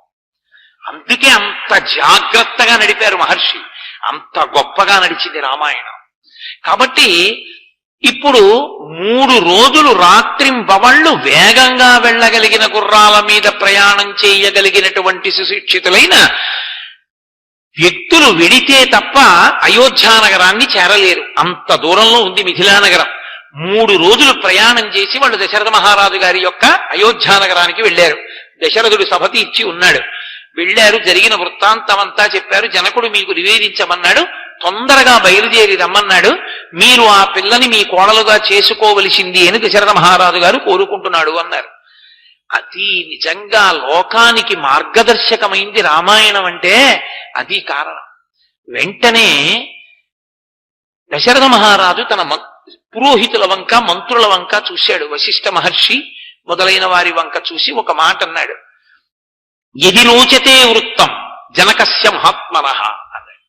మీకు జనకుని యొక్క ప్రవర్తన, జనకుని యొక్క నడవడి ఇష్టపడిందా అని అడిగాడు. ఆయనకి ఆ ఇంట్లో భక్తి, పూజ, వ్యవహారం అలవాటు. ఆ ఇంట్లో ఆయన కొడుక్కి పిల్లనిద్దామనుకున్నవాడు కనీసం బొట్టెట్టుకునైనా ఆయన ఇంటికి వెళ్ళాలి. బొట్టెట్టుకోకుండా పిల్లనిస్తానని వెళ్ళిన వాడి పిల్లని ఆయన ఎలా చేసుకుంటాడు? అసలు చేసుకోడు కదా. ఎంత అర్థరహితం. కాబట్టి ఇది రోచతే వృత్తం. అసలు జనకస్య మహాత్మనః, జనకుని యొక్క ప్రవర్తన ఎటువంటిది, ఆయన నడవడి ఎటువంటిది, మనకి ఆయనకి పొత్తుతుందా? రేపు వియ్యాలవారైన తర్వాత ప్రతి చిన్న విషయానికి ఏమిటి అలా ఉంటారని ఈయన విసుక్కుని ఆయన విసుక్కుని, ఏమిటి ఆయన బొట్టు పంచాన ఆయన విసుక్కుని ఈయన విసుక్కుని, అదే ఇద్దరికీ సంస్కారమునందు ఒకటైన బుద్ధి ఉండాలి. కాబట్టి జనకుని యొక్క ప్రవర్తన మీకు నచ్చితే, నడవడి నచ్చితే మనం వెడదాం. ఏం చెప్పమంటారు అన్నాడు. తప్పకుండా వెడదాం అన్నారు పురోహితులు. అది పెళ్ళంటే. పెద్దలు నిర్ణయించినారుగాన అంటే ఎంతసేపు భూతద్దం పెట్టి పిల్లని చూడమని కాదు. భూతద్దం పెట్టి పిల్లని చూసావు ఉండిపోతుందా? ఆమె శరీరము కూడా వృద్ధాప్యమునందు ముడతలు పడిపోతుంది. నీ ఇంటి గౌరవం ఆఖరికి నీ శరీరం పడిపోయిన తర్వాత తద్దినం పెట్టినప్పుడు కూడా కోడలే దీపం పెట్టాలి. దీపం పెడితే కానీ ముట్టదు. అసలు ఆ సంస్కారం ఉందా పిల్లకి? ఆ కుటుంబానికి ఆ మర్యాద ఉందా? అది లేనినాడు ఎలా చేసుకుంటావు కోడలుగా? అందుకని ఆ ప్రవర్తన అంగీకరించవచ్చా తనది కాదు నిర్ణయం, పెద్దల్ని సంప్రదించాడు. అందుకే తన కుటుంబ గౌరవం తెలిసి ఉండి ఆ కుటుంబంలోకి అవతల పిల్ల రావచ్చా లేదా అని నిష్పక్షపాతంగా నిర్ణయం చెయ్యగలరన్న పెద్దలతోనే మాట్లాడాలి పెళ్లి విషయం. వద్దు అన్నారనుకోండి వదిలిపెట్టాలి. తప్పకుండా పరిశీలించచ్చు అన్నారనుకోండి పరిశీలించాలి. వెంటనే పురోహితులు అన్నారు తప్పకుండా, మహాత్ముడు జనకుడు, మనం వెడదాం అన్నారు. సరే అయితే బయలుదేరండి, ఇంకా ఆలస్యం ఎందుకు? మా భూత్కాలస్య పర్యయ, ఆలస్యం చెయ్యకూడదు, బయలుదేరండి అన్నాడు. తాను వృద్ధుడు, నేను వెనక వస్తాను. ముందు కోశాధిపతులందరూ కూడా తగినటువంటి కానుకలు తీసుకుని ముందు బయలుదేరాలి. ప్రభువు వెడుతున్నాడు అంటే పొంచి ఉంటారు శత్రువులు. నాకు రక్షణగా ఆశ్విక దళం, పదాతి దళం అంతా బయలుదేరాలి. నాకన్నా ముందు పురోహితులు వెళ్ళాలన్నాడు. అందరూ బయలుదేరారు. దశరథ మహారాజు గారు వెళ్ళాడు. మిథిలా నగరానికి వెళ్ళాడు. జనక మహారాజు ఎదురొచ్చాడు, స్వాగతం పలికాడు, తీసుకెళ్లాడు, కూర్చోపెట్టాడు. కూర్చోపెట్టి మా అమ్మాయిని మీకు ఇద్దాం, మీ అబ్బాయికి ఇద్దాం అనుకుంటున్నాం, మా అమ్మాయిని మీ కోడల్ని చేసుకోవలసింది అన్నాడు. దశరథ మహారాజు గారన్న మాట ఎంత గొప్పదో తెలుసా అండి. ఆయన అన్నాడు, దాత ఉంటే కదూ ప్రతిగ్రహీత, దాత లేనాడు ప్రతిగ్రహీత ఎక్కడున్నాడు అన్నాడు. వేదం యొక్క హృదయాన్ని చెప్పాడు. కన్యాదాత గొప్పవాడా, ఆడపిల్లని ఇంటికి తెచ్చుకుంటున్నవాడు, కోడలిగా తెచ్చుకుంటున్నవాడు గొప్పవాడా? ఆడపిల్లని ఇచ్చేవాడు లేని నాడు నువ్వెవరిని కోడలుగా తెచ్చుకుంటావు? ఆయన ఇస్తున్నాడు కాబట్టి నీకు కోడలు వస్తోంది. ఇచ్చేవాడు లేని నాడు పుచ్చుకునేవాడు ఎక్కడున్నాడయా? ఇచ్చేవాడివి నువ్వు, పుచ్చుకునేవాడిని నేను. ఎవరు తక్కువ ఎవరు ఎక్కువ? కాబట్టి నేను వినయంగా ఉండద్దు, ఇచ్చేవాడివి నువ్వు. పెళ్లిలో కన్యాదాత గారిదే వేదిక, ఆయనదే అధికారం. అందుకే ఆడపిల్లని కన్యాదానం చేసేటప్పుడు చతుర్థి విభక్తి వెయ్యరు, ఇదం నమమా అంటూ ఇవ్వరు. కాబట్టి ఆడపిల్లకి పెళ్ళైపోయిన తర్వాత కూడా తండ్రికి ఆ పిల్ల మీద అధికారం ఉంటుంది. నా ఇంట ఉత్సవం జరుగుతోంది, పిల్లని పంపు అంటే నేను పంపను అనే అధికారం అల్లుడికి లేదు శాస్త్రీయంగా. ఎందుకని అంటే అగ్ని సాక్షిగా అలా ఒప్పుకునే పుచ్చుకున్నాడు. మగపిల్లవాడు ఉన్నాడనుకోండి, వాడి ప్రవర్తనకి ఒక్క తల్లిదండ్రులే తరిస్తారు, అత్తమామలు తరించారు. ఆడపిల్ల ప్రవర్తనకి ఉభయ వంశాలు తరిస్తాయి. అటు తల్లిదండ్రులు తరిస్తారు, ఇటు అత్తమామలు తరిస్తారు. రెండు వంశాల్ని తరింపచెయ్యగలిగినటువంటిది ఆడపిల్ల ఒక్కతే మాత్రమే. అటువంటి ఆడపిల్లని ఇస్తున్నవాడు చిన్నబుచ్చుకుని చేతులు కట్టుకుని తల వంచుకుని నిలబడవలసిన అవసరం ఉన్నదని వేదం చెప్పలేదు. తలెత్తుకుని పరమ ధైర్యంగా సంతోషంగా తిరగాలి, వేదిక ఆయనది అని చెప్పింది. ఆయన అనుమతితోటే పెళ్లి కొడుకు యొక్క తండ్రి ఏది చేసినా. మీరు అందుకే చూడండి, ఆడపిల్ల తండ్రి కన్యాదాన సమయంలో వేదిక దగ్గర కూర్చున్నంతగా మగపిల్లవాడి తండ్రికి వేదిక మీద పని ఉండదు. స్నాతకం అయిపోతే అయిపోయిందంతే. మళ్ళీ ఎప్పుడు పిల్ల గౌరీ పూజ చేస్తుంటుంది. నిజానికి అది పెళ్లి కోసమని పిల్లని ఎంచుకుంటున్నటువంటి సందర్భానికి ప్రతీకగా చేస్తారు ఆ అంగం. పిల్ల గౌరీ పూజ చేస్తున్నప్పుడు వెడతాడు మామగారు.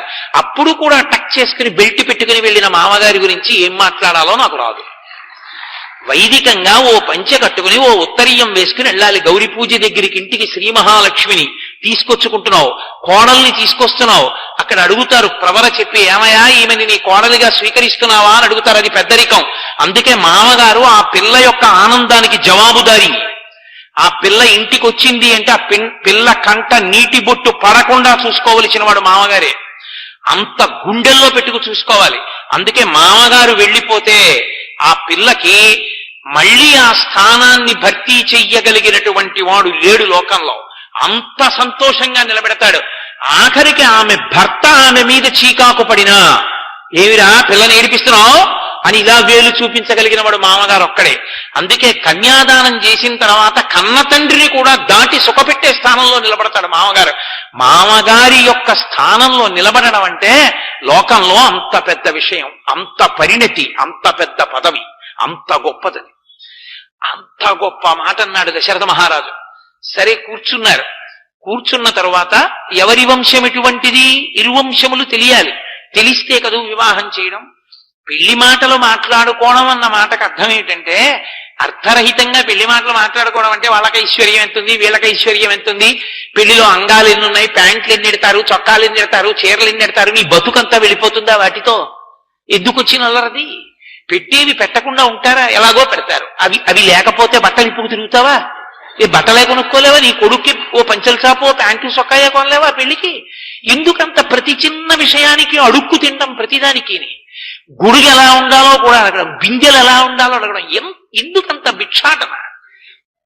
గంభీరంగా ఒక మామగారిగా నిలబడలేవు, పరమ సంతోషంగా బియ్యం అందలేరు. అసలు పెళ్లి అనేటప్పటికీ భోజనం మానేసేది ఎవరంటే వియ్యపురాలి. అమ్మో, అది లేకపోతే వియ్యపురాలు ఎందుకు అవుతుంది? పెళ్లి అంటే ఎంత బాగా చేయండి, కోపం వస్తేనే వియ్యపురాలు. అది చక్రవర్తి పదవి అనుకుంటారు తప్ప, అయ్యో అత్తగారిని అవుతున్నాను, కోడలు వస్తోంది, నేను ఎంత పరిణతితో ఉండాలి, ఎంత పెద్దరికంతో ఉండాలి, ఎంత మర్యాదతో శాస్త్రం మాట్లాడింది, అసలు అవగాహనేది. అందుకే అన్నారు, అసలు మనుష్యత్వం ప్రపంచంలో బ్రతికుండాలంటే రామాయణం వింటూ ఉండాలన్నారు. రామాయణం ఎంతకాలం చెప్పబడుతుందో, రామాయణం ఎంతకాలం వింటారో అంతకాలము నరత్వము బ్రతుకుతుంది అన్నారు. కారణం శ్రీరామాయణమునందు సమస్త రహస్యములు నిక్షేపించుటయే. కాబట్టి ఇప్పుడు వాళ్ళిద్దరూ ఇచ్చి పుచ్చుకోవచ్చా అన్న విషయంలో కానుకల విషయం కాదు. ఇరు వంశములు ఎటువంటివి, ఇరు వంశములలో ఉన్న పెద్దలు ఎటువంటి వారు? కనీసంలో కనీసం 6 తరాలు చెప్పగలడా వియ్యంకుడు? మీ తండ్రి గారు, తాతగారు, ముత్తాతగారు, ఆ పైన ఇంకో 2 పేర్లు చెప్పండి ఏం చేసేవారో అని అడిగారు అనుకోండి. మా ముత్తాతగారి విషయం నేను ఒకసారి కనుక్కుంటాను ఉండండి అని వెంటనే సెల్ అట్టుకున్నాడు అనుకోండి, ఓ నమస్కారం పెట్టచ్చు. ముత్తాతగారే తెలియనివాడు, ప్రవరే చెప్పలేనివాడు, వాడి ఇంక అసలు తన బిడ్డల తన పితృదేవతల విషయంలో గౌరవం లేనివాడు ఇంకా ఏ విధంగా లోకంలో మర్యాద నిలబెట్టుకోగలడు? మహానుభావుడు, ఇంటి పురోహితుడంటే అది. రామచంద్రమూర్తికి పేరు పెట్టి యుగాలు మారిపోయిన లోకాన్ని ఉద్ధరించడానికి పౌరోహిత్యం ఒప్పుకున్నవాడు వశిష్ఠ మహర్షి. ఆయన కర్మ కాలిపోయా. ఆ వంశంలో పుట్టిన మహాపురుషుల యొక్క పేర్లు అటువంటివి. అంత గొప్పవాళ్ళు. కూర్చోబెట్టారు. జనక మహారాజు గారి పక్షాన్న శతానందుడు. శతానందుడు అంటే సామాన్యుడు కాడు, గౌతమ మహర్షి అహల్య యొక్క సంతానం. శతానందుడు అటువైపు కూర్చున్నాడు. విశ్వామిత్ర వశిష్ఠ మహర్షులు ఇటువైపు కూర్చున్నారు. కూర్చుని వాళ్ళందరూ చెప్తున్నారు, ఇరువంశములు సరిపోతాయా? ఈ 2 పిల్లలకి పెళ్లి చెయ్యొచ్చా? దశరథుడు జనకుడు వియ్యం అందచ్చా? అది అక్కడ నిర్ణయించవలసింది. అసలు దశరథ మహారాజు గారి వంశం ఏమిటి? దశరథ మహారాజు గారి వంశంలో పుట్టిన వాళ్ళు ఎవరు? దశరథుడు చెప్పుకోవడం కాదు. దశరథుడు చెప్పుకుంటే 10 మందిలో కొన్ని చెప్పచ్చు, చెప్పకపోవచ్చు. ఇంటి పురోహితుడు చెప్పాలి. పురోహితుడంటే పురము యొక్క హితమును కోరువాడు, అవతల పక్షాన్ని కూడా సంతోషంగా ఉండాలి, నిష్పక్షపాతంగా చెప్పగలిగిన వాడై ఉండాలి. అందుకని వశిష్ఠ మహర్షి చెప్పడం ప్రారంభం చేశారు. అవ్యక్తమైనటువంటి స్వరూపమునందు పరబ్రహ్మం ఉండేది. అవ్యక్తమైన స్వరూపము నుండి పరబ్రహ్మము వ్యక్తమై చతుర్ముఖ బ్రహ్మగారు వచ్చారు. చతుర్ముఖ బ్రహ్మగారి యొక్క కొడుకు మరీచి, మరీచి యొక్క కుమారుడు కశ్యపుడు, ఆ కశ్యపుని యొక్క కుమారుడు సూర్యనారాయణమూర్తి, సూర్య భగవానుడు. ఆ సూర్యనారాయణమూర్తి యొక్క కొడుకు మనువు, ఆ మనువు యొక్క కొడుకు ఇక్ష్వాకు. ఆ ఇక్ష్వాకువే మొట్టమొదట అయోధ్యానగరాన్ని రాజధాని చేసుకుని పరిపాలన చేయడం ప్రారంభం చేశాడు. అక్కడ ప్రారంభమైంది వంశం అన్నాడు. అని ఆ ఇక్ష్వాకువు యొక్క కొడుకు కుక్షి, ఆ కుక్షి యొక్క కుమారుడు వికుక్షి, ఆ వికుక్షి యొక్క కుమారుడు బాణుడు, బాణుని యొక్క కుమారుడు అనరణ్యుడు, ఆ అనరణ్యుని యొక్క కుమారుడు పృథువు, ఆ పృథువు యొక్క కుమారుడు త్రిశంకు, ఆ త్రిశంకువు యొక్క కుమారుడు దుందుమారుడు, దుందుమారుని యొక్క కుమారుడు మాంధాత, మాంధాత యొక్క కుమారుడు సుసంధి, ఆ సుసంధి యొక్క కుమారుడు ధ్రువసంధి, ప్రసేనజిత్ అని ఇద్దరు కుమారులు. మళ్ళీ ఆ ధ్రువసంధి యొక్క కుమారుడు భరతుడు, భరతుని యొక్క కుమారుడు అసితుడు, అసితుని యొక్క కుమారుడు సగరుడు, సగరుని యొక్క కుమారుడు అసమంజసుడు, అసమంజసుని యొక్క కుమారుడు అంశుమంతుడు, అంశుమంతుని కుమారుడు భగీరథుడు, భగీరథుని కుమారుడు దిలీపుడు, ఆ దిలీపుని యొక్క కుమారుడు భగీరథుడు, భగీరథుని యొక్క కుమారుడు కాకుత్సువు, ఆ కకుత్సువు యొక్క కుమారుడు రఘువు, రఘువు యొక్క కుమారుడు ప్రవర్ధనుడు, ఆ ప్రవర్ధను యొక్క కుమారుడు శంఖనుడు, శంఖనుని యొక్క కుమారుడు సుదర్శనుడు, సుదర్శనుని యొక్క కుమారుడు అగ్నితేజుడు, అగ్నితేజుని యొక్క కుమారుడు మరువు, మరువు యొక్క కుమారుడు అగ్నితేజుడు శీఘ్రగుడు, ఆ శీఘ్రగుని యొక్క కుమారుడు మహానుభావుడైనటువంటి పశ్రుషుకుడు, ఆ పశ్రుషుకుని యొక్క కుమారుడు అంబరీషుడు, అంబరీషుని యొక్క కుమారుడు మహానుభావుడైన నహుషుడు, నహుషుని యొక్క కుమారుడు యయాతి, యయాతి యొక్క కుమారుడు నాభాగుడు, నాభాగుని యొక్క కుమారుడు అజుడు, అజుని యొక్క కుమారుడు దశరథుడు, ఆ దశరథుని కుమారులే రామలక్ష్మణుడు. ఇంత వంశాన్ని చెప్పాడు వశిష్ఠుడు బాలకాండలో. ఇంత వంశం చెప్పి ఇంకా నేను సమయం సరిపోదని విడిచిపెట్టేస్తున్నాను. ఇందులో ఒక్కొక్క మహారాజు యొక్క గొప్పతనాన్ని చెప్పాడు. చెప్పి ఒక్కొక్కరు ఎంత గొప్పవాళ్ళో, ఎన్నెన్ని గొప్ప పనులు చేశారో అటువంటి వంశం. అటువంటి వంశంలో దశరథ మహారాజు గారి యొక్క కుమారుడు రామలక్ష్మణులు. వీళ్ళిద్దరికే విశ్వామిత్రుడు ఇక్కడికి యజ్ఞం చూడడం కోసం తీసుకొచ్చాడు. అందులో రామచంద్రమూర్తికే మీ అమ్మాయిని సీతమ్మనివ్వాలని నిర్ణయం చేస్తున్నాం, ఉభయ వంశాలు సరిపోతాయి, మా వైపు నుంచి ఇది చరిత్ర అన్నాడు. శతానందుడు జనక మహారాజు గారి యొక్క వంశాన్ని చెప్పడం ప్రారంభించాడు.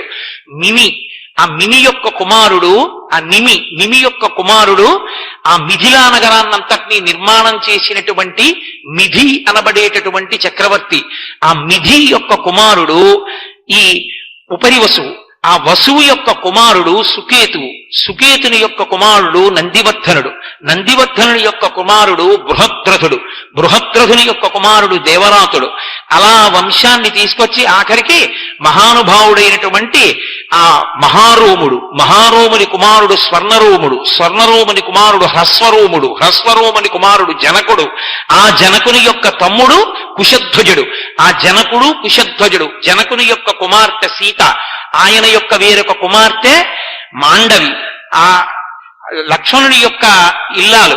అలాగే అవతల పక్కన ఆయన యొక్క తమ్ముడైనటువంటి కుశధ్వజుని యొక్క కుమారులు మాండవి, శృతకీర్తి అని నిర్ణయం చేస్తే అప్పుడు వశిష్ఠ మహర్షి ఒక ప్రతిపాదన చేశారు. జనక మహారాజు గారి యొక్క కుమారులైనటువంటి ఈ జనక మహారాజు గారి యొక్క కుమార్తెలైనటువంటి వాళ్ళు ఇద్దరినీ కూడా దశరథ మహారాజు గారి యొక్క కుమారులైనటువంటి రామలక్ష్మణులకిచ్చి వివాహం చేద్దామని. అక్కడికి నిశ్చయమైనటువంటి వివాహం కేవలం రామలక్ష్మణులదే. అప్పుడు విశ్వామిత్రుడు జోక్యం చేసుకుని ఆయన అన్నాడు, భరతస్య కుమారస్య శత్రుఘ్నస్య చ ధీమతః వరయామస్సుతే రాజన్ తయోరద్ధే మహాత్మనోహో అన్నాడు. మహానుభావ, నీకు తమ్ముడు కుశధ్వజుడున్నాడు, సాంకాస్యం అనేటటువంటి నగరాన్ని పరిపాలిస్తున్నాడు. పరమ సంతోషంతో జనక మహారాజు గారు కబురు చేశాడు. కబురు చేస్తే ఆ కుశధ్వజుడు కూడా గబగబా బయలుదేరి వచ్చాడు. అది అన్నదమ్ముల ప్రేమ అంటే. ఆ కుశధ్వజునికి ఇద్దరు కుమార్తెలున్నారు, మాండవి, శృతకీర్తి. మాండవి, శృతకీర్తుల్ని భరత శత్రుఘ్నులకిద్దాం.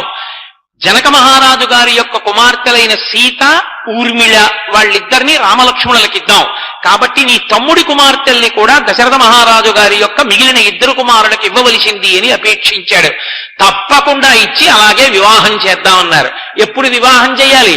ఉండవలసినటువంటి మహాపురుషులందరూ అక్కడే ఉన్నారు. వశిష్ఠో వామదేవశ్చ జాబాలి రథకాశ్యప కాత్యాయన సుయజ్ఞశ్చ గౌతమో విజయస్తథా విశ్వామిత్రుడు శతానందుడు ఇంతమంది మహర్షులు ఉన్నారు. వాళ్ళందరూ చూసి ముహూర్త నిర్ణయం చేశారు. సంతానకారకమైనటువంటి ఉత్తరా నక్షత్రం ప్రకాశిస్తుండగా ఈ సీతారామ కళ్యాణం జరగాలి అని నిర్ణయం చేశారు. రానే వచ్చింది. అబ్బో మహర్షి ఆ మంగళ ద్రవ్యాల్ని వర్ణిస్తారు. ఆ పేలాలు, ఆ యజ్ఞకుండం, అక్కడ ఉన్నటువంటి అక్షతలు, ఆవు పాలు, ఆవు పెరుగు, ఆవు నెయ్యి, దర్భలు, ఇవి కనపడితే చాలు ప్రదక్షిణం చేసి వెళ్ళాలి. అంత పరమ పవిత్రమైనటువంటి పదార్థములతో అగ్నిగుండంలో హోమం చేస్తున్నాడు వశిష్ఠుడు. సరే, ముహూర్త సమయం ఆసన్నమైంది. సీతమ్మ తల్లిని ఊర్మిళని తీసుకుని జనక మహారాజు గారు వచ్చాడు. మాండవిని శృతకీర్తిని చూసుకుని కుశధ్వజుడు వచ్చాడు. ఆ జనక మహారాజు గారు సీతమ్మ తల్లి యొక్క చెయ్యి పట్టుకుని రామచంద్రమూర్తి దగ్గరికి వచ్చారు. ఆ రోజులలో త్రేతాయుగంలో ఇక్ష్వాకు వంశంలో ఒక ఆచారం, అత్తగారులు పెళ్లికి వచ్చేవారు కాదు. అందుకే దశరథ మహారాజు గారి భార్యలు కౌసల్య, సుమిత్ర, కైకేయి ఆ వివాహ ఘట్టానికి రాలేదు. ఒక్క దశరథ మహారాజు గారే ఉండడానికి కారణం అది. జనక మహారాజు గారు సీతమ్మ తల్లి చెయ్యి పట్టుకుని, ఇయం సీత మమసుత సహధర్మచరీతవ ప్రతీచ్ఛచైనాం భద్రం తే పాణిం గృహ్ణీష్వపాణిన పతివ్రత మహాభాగ ఛాయేవానుగతా సదా అంటాడు. అది సీతారామ కళ్యాణానికి ఉన్న గొప్పతనం. ఆ మాట ఎవరు చెప్తున్నాడో, ఆ శ్లోకం ఎవడు చెప్తున్నాడో వాడే సీతమ్మని కన్యాదానం చేస్తున్నాడు.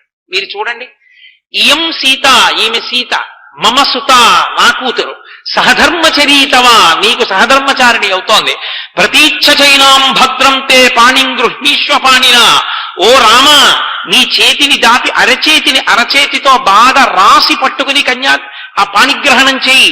ఎందుకంటే ఆడపిల్లని పాణిగ్రహణం చేసినప్పుడు అరిచేయికి బాగా తగలకపోతే మగపిల్లలు పుట్టరు. వేళ్ళు కొసలు మాత్రమే తగిలితే ఆడపిల్లలు పుడతారు. పాణిగ్రహణంలో చేతులు పూర్ణంగా సరిగా తగలకపోతే సంతానం కలగరు. పాణిగ్రహణ సమయమునందు మంత్రం చెప్పేటప్పుడు అంత జాగ్రత్తగా చేతితో రాసి పట్టుకోవాలి. అందుకే మగపిల్లవాడి చెయ్యి కింద పెట్టించి ఆడపిల్ల చెయ్యి పైన పెట్టిస్తుంటారు, లేదా ఆడపిల్ల చెయ్యి కింద పెట్టిన మగపిల్లవాడు అరచేతితో రుద్ది పట్టుకోవాలి. అలా పట్టుకుంటే కన్యాదానం చేయడానికి ఆడపిల్ల, స్నాతకం చేయడానికి మగపిల్లవాడు ఇద్దరూ పుడతారు. నేను అబద్ధం చెప్పానని మీరు అనుకుంటే రేమళ్ల సూర్యప్రకాశ్ శాస్త్రి గారి వంటి మహావిద్వాంసులు వివాహ క్రతువుకి చేసిన వ్యాఖ్యానాలు చదవండి. పాణిగ్రహణం అంత గొప్పది, సంతానకారకం. అంతేకాని ప్రతిదాన్ని వీడియో కోసం చేసి ఆ తర్వాత కనపడ్డ ప్రతివాడికి వెళ్లి దండాలు పెట్టి అయ్యా మాకు సంతానం కలగాలని ఆశీర్వచనం చేయండి అని దేవాలయాల చుట్టూ తిరగవలసిన అగత్యం తెచ్చుకోకూడదు. గుడికి పిల్లలతో వెళ్లాలని కోరుకోవాలి తప్ప పిల్లల కోసం పరిగెత్తే స్థితి తెచ్చుకోకూడదు. పాణిగ్రహణం అంత గొప్పది. కాబట్టి ఒక్కొక్క చోట ఒక్కొక్కటి సుముహూర్తం. మనకి దేశాచారం ఒకరి కన్నులలోకి ఒకరు చూసుకోవడం. అందుకే తెర అడ్డు పెడతారు. తెర అడ్డు పెట్టడానికి కారణం ఆ సుముహూర్తం వచ్చే పర్యంతము ఒకరి కన్నులలోకి ఒకరు చూసుకోకూడదు. అలా చూసుకున్నారనుకోండి అది సుముహూర్తం కాదు. కాబట్టి ఐశ్వర్య సమృద్ధి, యజ్ఞ సమృద్ధి, సంతాన సమృద్ధి కలగవు. వేదిక మీదకి గౌరి తపస్సు చేసినటువంటి పిల్లని బుట్టలో తీసుకొచ్చి కూర్చోపెట్టిన దగ్గర నుండి అంతకు ముందే వరుడు కూర్చుని ఉంటాడు. వరుడు వధువు ఇద్దరూ మధ్యలో చూసుకోకుండానే అడ్డు పెడతారు తెరని. అందుకే తెర ప్రతివాడు వచ్చి పట్టుకోకూడదు. ప్రతి చేతకాని వాడు చెప్పులేసుకుని కళ్యాణ వేదిక మీదకి ఎక్కేయడమే. అక్కడే మంగళసూత్రానికి సర్వమంగళాదేవతని ఆవాహన చేసి కొబ్బరి బొండం మీద పెట్టి పూజ చేస్తుంటారు. తగుదునమ్మా అని నీకు మోకాళ్ళు వంగపోతే కింద కుర్చీ వేసుకుని చెప్పులేసుకుని ఓ పెట్టెట్టుకుని అక్కడ కూర్చుంటాడు. ఇక అమ్మ నాయనో, ఈ రోజుల్లో కర్ణుడు సహజ కవచ కుండలాలతో పుట్టినట్టు ప్రతివాడికి సెల్లే. ఆ పెళ్లి చూడడానికి ఎందుకు ఎడతాడో ఎవరికీ తెలియదు. ప్రతివాడు అదట్టుకు నించుంటాడు వేదిక చుట్టూ. ఇక చూసేవాడెవడు అసలు ఆ పెళ్లి ఎందుకు వెళ్ళినట్టు? ఏమీ ఉండదు. అసలు నిజానికి ఆ తెర ఎవ్వరూ ముట్టుకోకూడదు. కన్యాదాత అన్నిటికన్నా జాగ్రత్త తీసుకోవలసిందేదో తెలుసా? ఆ మధ్యలో పట్టుకునే తెర. నేను అబద్ధం చెప్పాననుకుంటే వివాహ మంత్రాలకి వ్యాఖ్యానం చదవండి. దాని మీద ఏ ఒక్క అక్షరం వ్రాయకూడదు. కొబ్బరి బొండాలకి ముళ్ళు గుచ్చడం, నురగలు కొట్టుకుంటూ ఉండడం, పిచ్చి పిచ్చి కాగితపు ముద్దలన్నీ తీసుకొచ్చి తల మీద పోసుకోవడం ఎంత అమంగళకరమైన విషయం అది. ఏనుగు స్నానం చేసి దుమ్ము పోసుకున్నట్టు వివాహంలో యజ్ఞో మే కామ సమృద్ధితాం పశో మే కామ సమృద్ధ్యతాం అని చెప్తుంటే అవన్నీ మీద పోసుకోవడమా? పోసుకుంటే పువ్వులు పోసుకో, అక్షతలు పోసుకో, మంగళద్రవ్యాలు పోసుకోవాలి. అంతేగాని అడ్డమైనవి తీసుకొచ్చి నెత్తి మీద పోసుకోవడం ఏంటి అసహ్యంగా, పక్కన పురోహితులు ఉండగా పెద్దలు కూర్చుని ఉండగా. కాబట్టి తెర మీద ఏమీ ఉండకూడదు. ఒక్క స్వస్తిక్ మార్క్ ఒక్కటే ఉండాలి. ఆ స్వస్తిక్ మార్క్ ఉంది అంటే అర్థం ఏమిటో తెలుసా? అది లక్ష్మీదేవి యొక్క పాదముల యందు ఉంటుంది. భవిష్యోత్తర పురాణంలో నారద మహర్షి అంటారు, లక్ష్మీదేవి గురించి చెప్తూ, పాదౌతే స్వస్తికాయుతౌ అంటారు. అమ్మవారి పాదములలో స్వస్తిక్ ముద్ర ఉంటుంది. ఆ స్వస్తిక్ ముద్రతో కూడిన తెర ఉంటే ఆడపిల్ల తలెత్తినా అదే కనపడాలి, మగపిల్లవాడు తలెత్తినా అదే కనపడాలి, కూర్చున్న వాళ్ళకి అదే కనపడాలి, వేదిక మీద ఉన్నటువంటి పురోహితులకి అదే కనపడాలి. తెర దిగిపోయే వరకు స్వస్తిక్ తప్ప ఇంకా ఏదీ కనపడకూడదు. స్వస్తిక్ మార్కుకి అంత గొప్పతనం అందుకొచ్చింది. అది పరదేవత పాదములలో ఉండే శోభనప్రదమైన మంగళప్రదమైన ముద్ర. అంతేకాని అడ్డమైన కవిత్వాలు తీసుకొచ్చి ఆ తెర మీద రాయడం, ప్రతి పనికి మాలిన వాడు వచ్చి తెర పట్టుకోవడం, కాసేపు దింపేస్తుండడం, కాసేపు ఎత్తుతుండడం, అందుకు కాదు ఆ తెర.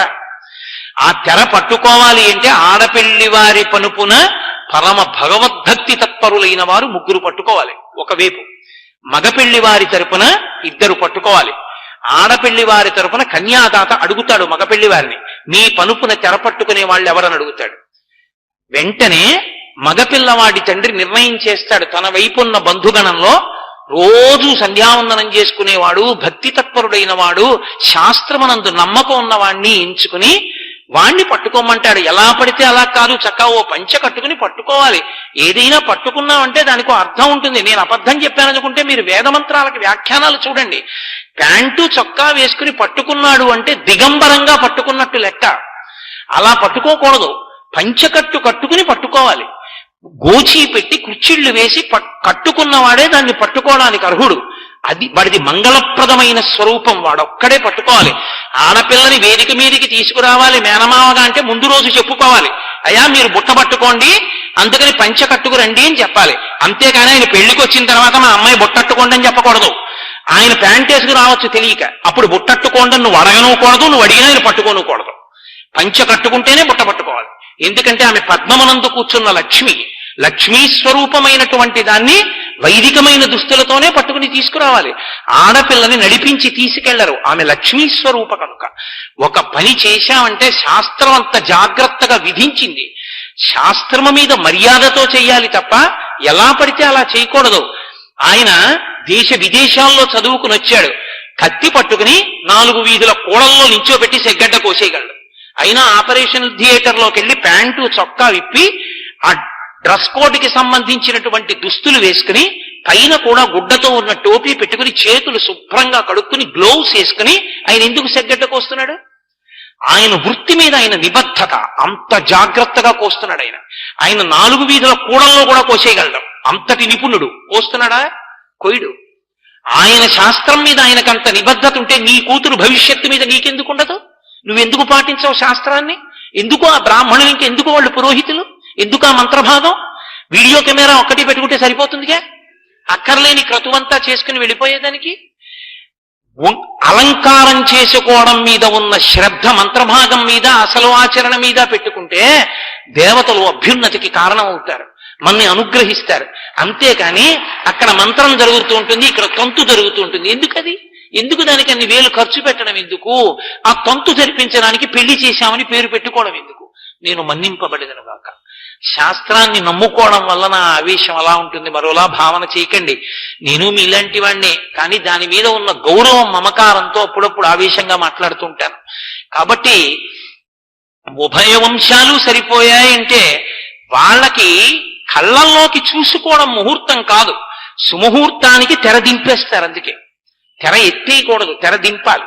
తెర దింపేస్తే అఘోర చక్షు అని మంత్రం. మనమిద్దరం ఒకరి కన్నులలోకి ఒకరం చూసుకున్నదేదో అది శుభముహూర్తం. జీలకర్ర బెల్లం ఆలస్యం అయితే దోషం రాదు. జీలకర్ర బెల్లం మంగళ వస్తువులు. అవి ఒకరి తల మీద ఒకరు పెట్టుకోవడం అన్యోన్యత కోసం, అకాల వృద్ధాప్యం రాకుండా ఉండడం కోసం, మనసులు ఏకీకృతం అవడం కోసం. అసలు అభ్యున్నతంతా ఒకళ్ళ కళ్ళల్లోకి ఒకళ్ళు చూసుకోవడమే. కావాలంటే మీరు మంత్రభాగాన్ని పరిశీలించండి. వాళ్ళు కళ్ళల్లోకి చూసుకోవడానికి అవకాశం ఇవ్వాలి. అంతేకాని అసలు ఇలా సుముహూర్తం అనగానే ఇటు చూడండి, ఇటు చూడండి, ఇటు చూడండి అంటే వాళ్ళు ఇటు చూసుకోవడం మానేసి ఇలా చూసుకుంటూ ఇలా పెట్టుకుంటే ఇంకెందుకు ఆ సుముహూర్తం? వాళ్ళు తేరిపారి కన్నులలోకి చూసుకుని అప్పుడు లేచి అడగాలి వరుడు, ఇప్పుడు నేను ఈమెని కళ్ళల్లోకి చూసినటువంటి ముహూర్తము సుముహూర్తమగుగాక. అందరు అనండి ఒకసారి అంటాడు, అయం ముహూర్త సుముహూర్తోస్తో అంటుంది సభంతా కూడా. అని నాయనా నువ్వేం కోరుకున్నావో అటువంటి వృద్ధి పొందు అని పట్టుకెళ్ళి అక్షతలు వేస్తారు. అంతేగాని బూట్లు చెప్పులు వేసుకుని వేదికెక్కేసి వేసేసి వచ్చేసేయమని కాదు. ఏది ఎందుకు చేస్తున్నావో అందుకు చెయ్యాలి. అది జీవితాల అభ్యున్నతికి సంబంధించింది వివాహం అన్నది. అంతేకాని ఏదో ఆషామాషీగా చేసేసి తర్వాత వాళ్ళు ఏడుస్తుంటే పనికిమాలిన పెద్దరికాలతో ఒడ్డున కూర్చుని మన హేళన చేయమని కాదు. పిల్లలు జాగ్రత్త పడడానికి, వాళ్ళ జీవితాల అభ్యున్నతి కొరకు శాస్త్రం తెలుసున్నవాడు ఇలా చేసుకోండి చెప్పి వాళ్ళు హాయిగా బ్రతికే అదృష్టాన్ని కల్పించాలి పెద్దలు. అది పెద్దరికం. కాబట్టి ఆయన వాళ్ళకి ఇక్ష్వాకు వంశంలో ఆ యుగంలో ఆ ప్రాంతంలో ఇప్పటికీ ఒక్కొక్క చోట ఒక్కొక్కటి సుముహూర్తం. ఒక్కొక్కరికి మంగళసూత్రం, ఒక్కొక్కరికి పాణిగ్రహణం, ఒక్కొక్కరికి జీలకర్ర బెల్లం, ఒక్కొక్కరికి కళ్ళల్లోకి చూడడం. కాబట్టి ఆ రోజుల్లో ఒకరి పాణి ఒకరు పట్టుకోవడం, ఒకరి చేతులు ఒకరు పట్టుకోవడం. కాబట్టి ఇయం సీత మమ సుత. మీరు చూడండి, ఆ శ్లోకం ఎవరు చెప్తారో వాళ్ళకి అన్వయం అవుతుంది. కళ్యాణం జరుగుతోందనుకోండి, సీతారామ కళ్యాణం, ఇక జీలకర్ర బెల్లం పెట్టిస్తున్నారు. ఆ సమయంలో సభంత ఇయం సీత మమ సుత సహధర్మచరీతవా అంటోందనుకోండి, వారు పీటల మీద కూర్చోకపోయినా వారే సీతారామ కళ్యాణం చేసినట్టు. అందుకే ఇప్పటికీ ఒక సదాచారం ఉంది. చాలా చోట్ల ఈ శ్లోకం చెప్పిస్తారు సీతారామ కళ్యాణం, అందరితో చెప్పిస్తారు ఒకసారి. అప్పుడు మహానుభావుడైనటువంటి జనక మహారాజు గారు చెప్పాడు, ఈమె సీత నా కూతురు, సహధర్మచరీతవా. నీకెందిస్తున్నానో తెలుసా? ఎందుకు ఇస్తున్నానో తెలుసా? ధర్మమునందు నిన్ను అనువర్తిస్తుంది, ధర్మపత్నిగా ఇస్తున్నాను రామా. కాబట్టి ఈమెని స్వీకరించు. సహధర్మచరీతవా ప్రతీచ్ఛ చైనాం భద్రం తే పాణిం గృహ్ణీష్వ పాణిన. ఆమె చేతిని నీ చేతితో, ఇద్దరు చేతులు కలిపి ఒకరి చేతులు ఒకరు చెయ్యి పట్టుకోండి. పాణిం గృహ్ణీష్వ పాణిన పతివ్రత మహాభాగా ఛాయావానుగత సదా. ఆమె మహాపతివ్రత. నీ కష్టం ఆమె కష్టం, నీ సుఖం ఆమె సుఖం తప్ప నువ్వు ఎలా ఉన్నా తన సుఖం ఆమె చూసుకోదు రామా. ఆమెకి జీవితంలో సుఖం అంటే ఏమిటో తెలుసా? నువ్వు సంతోషంగా ఉండడం. నువ్వు సంతోషంగా లేకపోయినా తను సంతోషంగా ఉండడం ఆమెకి సుఖం కాదు. నీ సుఖం ఆమె సుఖం. ఇదే సీతమ్మ తల్లి జీవితమంతా. మీరు చూడండి, ఆమెకి తన సుఖమన్న మాట లేనే లేదు. ఆమె సుఖమల్లా ఒక్కటే. రామచంద్రమూర్తి సుఖమే ఆమె సుఖం, లక్ష్మణస్వామి సుఖమే ఆమె సుఖం, అత్తవారింటి సుఖం ఆమె సుఖం, పుట్టింటి సుఖం ఆమె సుఖం. ఆమె సుఖం ఇంకొకటి లేదు. ఆమెకే కాదు, ఈ జాతిలో పుట్టిన ఏ ఆడపిల్ల జీవితమైనా అంతే. అందుకే ఆ ఆడపిల్ల యొక్క నడవడికి నెలకి 3 వానల్లో ఒక వాన పడింది. ఏ ఆడదైనా సరే చూడండి, ఏ మగవాడు లోకంలో కోరుకోడు మా ఆవిడ చేతుల్లో వెళ్ళిపోవాలని. కానీ ఆడది త్రికరణ శుద్ధిగా కోరుకుంటుంది, మా ఆయన చేతిలో వెళ్ళిపోవాలంట. ఆమెకి మంగళం కూడా ఏమిటి అంటే భర్త చేతిలో వెళ్ళిపోవడమే. ఎంత మందిని విడిచిపెట్టేస్తుంది, ఆ భర్తతో వెళ్ళిపోతుంది. భర్త పెట్టిందేదో అదే ఆమెకు అమృతం. మిగిలిన వాళ్ళు ఎంతమంది ఎన్ని తెచ్చి పెట్టండి, ఆమెకు అమృతం కాదు. ఆయనతో కలిసి ఉన్నదే ఆమెకి జీవితం, ఆయనతో కలిసి లేనిది ఆమెకి జీవితం కాదు. అది ఈ జాతీయందు స్త్రీ నమ్ముతుంది. రామాయణంలో జనక మహారాజు గారు కన్యాదానం చేస్తూ చెప్పిన శ్లోకం ఏదుందో అది సనాతన ధర్మంలో కన్యాదానానికి ఆయువు పట్ట శ్లోకం.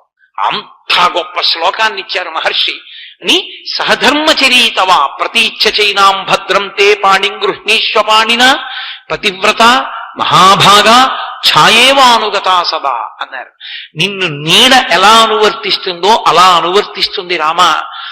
నేను ముళ్ళ మించి నడవవలసి వచ్చిందనుకోండి, నా నీడ నువ్వు ముళ్ళ మీద పెడుతున్నావు కానీ నేను ముళ్ళ మీద రానని పక్కకి వెళ్ళదుగా, తను ముళ్ళ మీదే వస్తుంది. నీకు కష్టం వచ్చిన నాడు ఆమె కూడా ఆ కష్టాన్ని పంచుకుంటుంది తప్ప మాకు పుట్టింట్లో ఇలా అలవాట్లేదు సుమండి అని అనదు సీత. కష్ట సుఖాల్లో నీకు తోడు నీడ, నువ్వు నీ నీడ ఎలా విడివడి ఉండలో ఆమె అలా ఉంటుంది. అందుకే ఇప్పటికీ సనాతన ధర్మమునందు సదాచారం ఏమిటో తెలుసా? దంపతుల మధ్యలోంచి వెళ్ళకూడదు కూడా. దంపతుల మధ్యలోంచి వెళ్ళకూడదు. ఎందుకంటే వాళ్ళిద్దరూ మనస్సు శరీరము ఒకటైపోయినటువంటి స్వరూపం. వాళ్ళ పొరపాటున ఇద్దరి మధ్య నుంచి కూడా వెళ్ళకూడదు. ఎప్పుడైనా పొరపాటున దంపతులు అటు ఇటు నించునుంటే అమ్మ ఇటు రండి అనో, లేకపోతే ఆయన్ని అయ్యా మీరు ఇటు వెళ్ళండి అనో వెళ్ళాలి తప్ప ఇద్దరి మధ్యలోంచి కూడా వెళ్ళకూడదు. శాస్త్రం దాన్ని నిషేధించింది. అంత గొప్పది. అందుకే దంపతులు సంతోషంగా ఒకరికొరకు ఒకరు బ్రతికేయడానికి ప్రయత్నించాలి కానీ ఏ కారణం చేత కూడా దంపతుల మధ్య వైషమ్యములు కలిగే ఒక్క మాట మాట్లాడడానికి వీల్లేదని చెప్పి ఎన్నడూ మాట్లాడకూడదు. పెళ్లి వేదిక మీదకి వెళ్లే వరకే, పెళ్లి నిశ్చయం అయ్యే వరకే ఆమెకి ఈయన తగునా ఈయనకు ఆమె తగునా ప్రశ్న. ఒక్కసారి పెళ్లి మీద పీటల మీద కూర్చున్నారనుకోండి, ఆమె ఈయనకి తగునా ఈయనకు ఆమె తగునా ప్రశ్న లేదు. ఒండరులు ఒకరికొరకొకరు పుట్టినారు అంతే ఆశీర్వచనం. ఇక వాళ్ళ జీవితంలో ఎప్పుడూ ఆ తీర్పు చెప్పకూడదు. ఆయన ఎంత గొప్పవాడేవనివ్వండి, ఆమె ఎంత అమాయకురాలవనివ్వండి, అదృష్టం అమ్మా నువ్వు చేసుకున్న పుణ్యం అటువంటి ఆయన దొరికాడు, ఆయన చేసుకున్న పుణ్యం నువ్వు దొరికావనాలి తప్ప ఏం అదృష్టవంతురాలివి అలాంటి భర్త పొందావు అనకూడదు.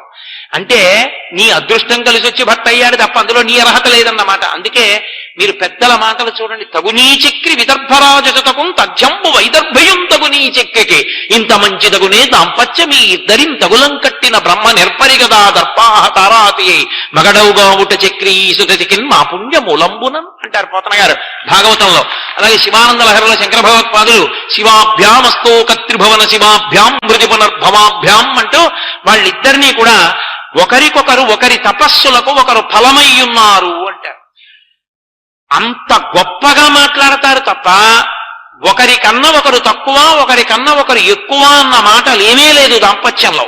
అసలు దాంపత్యానికి ఉన్న గొప్పతనాన్నంతటినీ మహర్షి ఆ శ్లోకంలో పెట్టారు. ఇయం సీత మమసుత సహధర్మచరీతవా ప్రతీచ్ఛ చైనాం భద్రం తే పాణిం గృహ్ణీష్వపాణిన పతివ్రత మహాభాగా ఛాయేవానుగత సదా. ఆమె నిన్ను నీడలా అనువర్తిస్తుంది రామా, స్వీకరించు. చక్కగా పాణిగ్రహణం చేశాడు. సీతమ్మ తల్లి యొక్క చేతిని తన చేతితో స్వీకరించాడు. పాణిగ్రహణమైంది రామచంద్ర ప్రభువు శ్రీరామచంద్ర ప్రభు అయ్యాడు. శ్రీకారం పేరు పక్కన ఎప్పుడు చేరుతుంది అంటే వివాహం అయిపోయిన తర్వాత చేరుతుంది. ఆమెయే తనకి శ్రీ లక్ష్మి. కాబట్టి అందుకే వివాహ క్రతువునందు ఒక విషయం చెప్తారు. కొత్తగా పెళ్ళైనటువంటి ఆడపిల్లని కోడల్ని ఎట్టి పరిస్థితులలో నడిపించి ఇంటికి తీసుకెళ్ళకూడదు. తన ఇంటికి తీసుకెళ్లేటప్పుడు వాహనం మీద తీసుకెళ్ళమని. ఆమె లక్ష్మి. కోడల్ని మొట్టమొదటిసారి మామగారు తన ఇంటికి తీసుకెళ్లినప్పుడు వాహనంలో తీసుకెళ్ళాలి. అసలు ఇంకా గొప్ప మర్యాద ఏమిటో తెలుసా? లక్ష్మీదేవి వెళ్ళినట్టు తన స్వస్థానానికి. ఆ సమయంలో నిజంగా వాళ్ళు ఐశ్వర్యం లేని వాళ్ళైతే కారున్న వాళ్ళు పేదవాళ్ల పెళ్లి జరిగినప్పుడు పెళ్లి కూతురు అత్తవారింటికి వెళ్ళడానికి తన కారు ఇస్తే లక్ష్మీదేవిని స్వయంగా తన కారులో కూర్చోబెట్టి పంపినట్టు. అంతకన్నా మహద్భాగ్యం ఐశ్వర్యం ఉన్నందుకు ఇంకొకటి లేదు. కాబట్టి శాస్త్రం అంటే శాస్త్రమే అంత గొప్పది. లక్ష్మీదేవికి వాహనం చేయించడం ఎంతో, తన కారులో పెళ్లి కూతుర్ని కాపరానికి పంపించడం కూడా అంతే. కనుక ఆ తరువాత మహానుభావుడు ఆ ఊర్మిళాదేవిని పిలిచి లక్ష్మణాగచ్చ భద్రంతే ఊర్మిళా దుర్జతామయ, ఓ లక్ష్మణ రా, వచ్చి గబగబా వేళమించిపోకూడదు, సుముహూర్తం దాటిపోకూడదు, స్వీకరించి ఊర్మిళని అన్నాడు. ఆ ఊర్మిళని లక్ష్మణస్వామి పాణిగ్రహణం చేశారు. అలాగే మాండవిని భరతుడు పాణిగ్రహణం చేశాడు. అలాగే శత్రుఘ్నుణ్ణి పిలిచి ఓ శత్రుఘ్న, ఇదిగో శృతకీర్తి యొక్క పాణిని గ్రహించన్నాడు. శృతకీర్తి యొక్క పాణిని మహాత్ముడైనటువంటి శత్రుఘ్నుడు గ్రహించాడు. ఆ విధంగా రామలక్ష్మణ భరత శత్రుఘ్నుల యొక్క నలుగురి వివాహాలు పూర్తయ్యాయి. సీతారామ కళ్యాణ ఘట్టం అక్కడితో పూర్తయింది. ఇప్పుడు ఏమైనట్టు సీతారామ కళ్యాణం అయితే ప్రతి నరుడు అసలు కళ్యాణం అంటే ఏమిటో, వివాహం అంటే ఏమిటో, వివాహం అంటే ఎలా ప్రవర్తించాలో, ఎంత అందంగా ప్రవర్తించాలో, ఎంత బాగా కలిసిపోవాలో నేర్చుకుంటాడు. వశిష్ఠుడు దశరథ మహారాజు గారితో పనుపున పౌరోహిత్యం చేస్తూ బయట నిలబడి దశరథుడు ఎదురు చూస్తున్నాడు. స్నాతకం పూర్తయింది, మీరు వేళ దాటిపోకుండా వస్తారా అంటాడు. అంటే జనక మహారాజు గారు అంటాడు, మీరు మేము అని రెండు లేవు, ఉన్నదొక్కటే. మీ ఇల్లు మా ఇల్లు, మా ఇల్లు మీ ఇల్లు. ఇప్పుడు అయోధ్యకి మిథిలకి భేదం లేదు, రెండు సింహాసనాలు కూడా ఒకటే. మీరు రెండు సింహాసనాల మీద కూర్చోండి అంటాడు. అది మర్యాద అంటే. పెళ్ళయింది అంటే, పాణిగ్రహణం అయిపోయింది అంటే ఇక ఆడపెళ్లివారు మగపెళ్లివారు, మగపెళ్లివారి భోజనాలు, మగపెళ్లివారికి నెత్తి మీద పెట్టుకోవడాలు అన్న అల్లర్లేం అక్కర్లేదు. కన్యాదాత గౌరవాన్ని వియ్యంకుడు కూడా చూడాలి. ఏమవుతుంది బావగారు తింటే, కూర్చోండి ఏం పర్వాలేదు అని అనగలగాలి. జీవితాంతం కలిసి బతకవలసిన వాళ్ళు. మీరు ఒక్కటి జ్ఞాపకం పెట్టుకోండి, నేను మాట అంటే మీరు నొచ్చుకోవద్దు. ముక్కుపచ్చలారని పిల్లలు వాళ్ళు కొత్తగా వైవాహిక జీవితంలో ప్రవేశించి వాళ్ళు సంతోషంగా కలిసి ఉండాలనుకుంటారు. బుద్ధి గడ్డి తిన్న పెద్దవాళ్ళు 50 ఏళ్ళు వచ్చి వియ్యంకుడి మీద, వియ్యగ్రహాల మీద తక్కువ చేసి వీళ్ళు మాట్లాడతారు, వీళ్ళని తక్కువ చేసి వాళ్ళు మాట్లాడతారు. మధ్యలో పిల్లలు ఏ విధంగా సంతోషంగా కలిసి కాపురం చేస్తారు. ఆ పిల్లాడికి తల్లిదండ్రులు వాళ్ళు, ఈ పిల్లకి తల్లిదండ్రులు వీళ్ళు. ఇక్కడికొస్తే వాళ్ళని నింద, అక్కడికెడితే వీళ్ళని నింద. ఆ పిల్లలిద్దరూ ఏం సంతోషంగా పడుకుంటారు, ఏం సంతోషంగా కాపురం చేస్తారు. మీ అమ్మ నాన్నగారు మా నాన్నగారిని అలా అంటున్నారు, మా అమ్మని ఇలా అంటున్నారు, అలా కాకుండా మీ నాన్నగారు ఇలా చెయ్యొచ్చు కదా.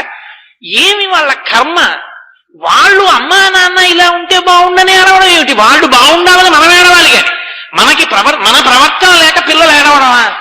నేను ఎందుకు గుండెలు బాదుకు చెప్తున్నానంటే, ఎన్ని చోట్ల చూస్తున్నానో నేను ఇది, ఎన్ని చోట్ల. నేను ఎక్కడికి వెళ్ళినా పాపం వచ్చి అడుగుతుంటారు నన్ను, ఏమండి ఇలా ఇబ్బందులు రావడం ఏమిటి? అసలు పరమేశ్వరుడు ఈ సృష్టిలో సృష్టి చెయ్యనిది ఒక్కటే సమస్య.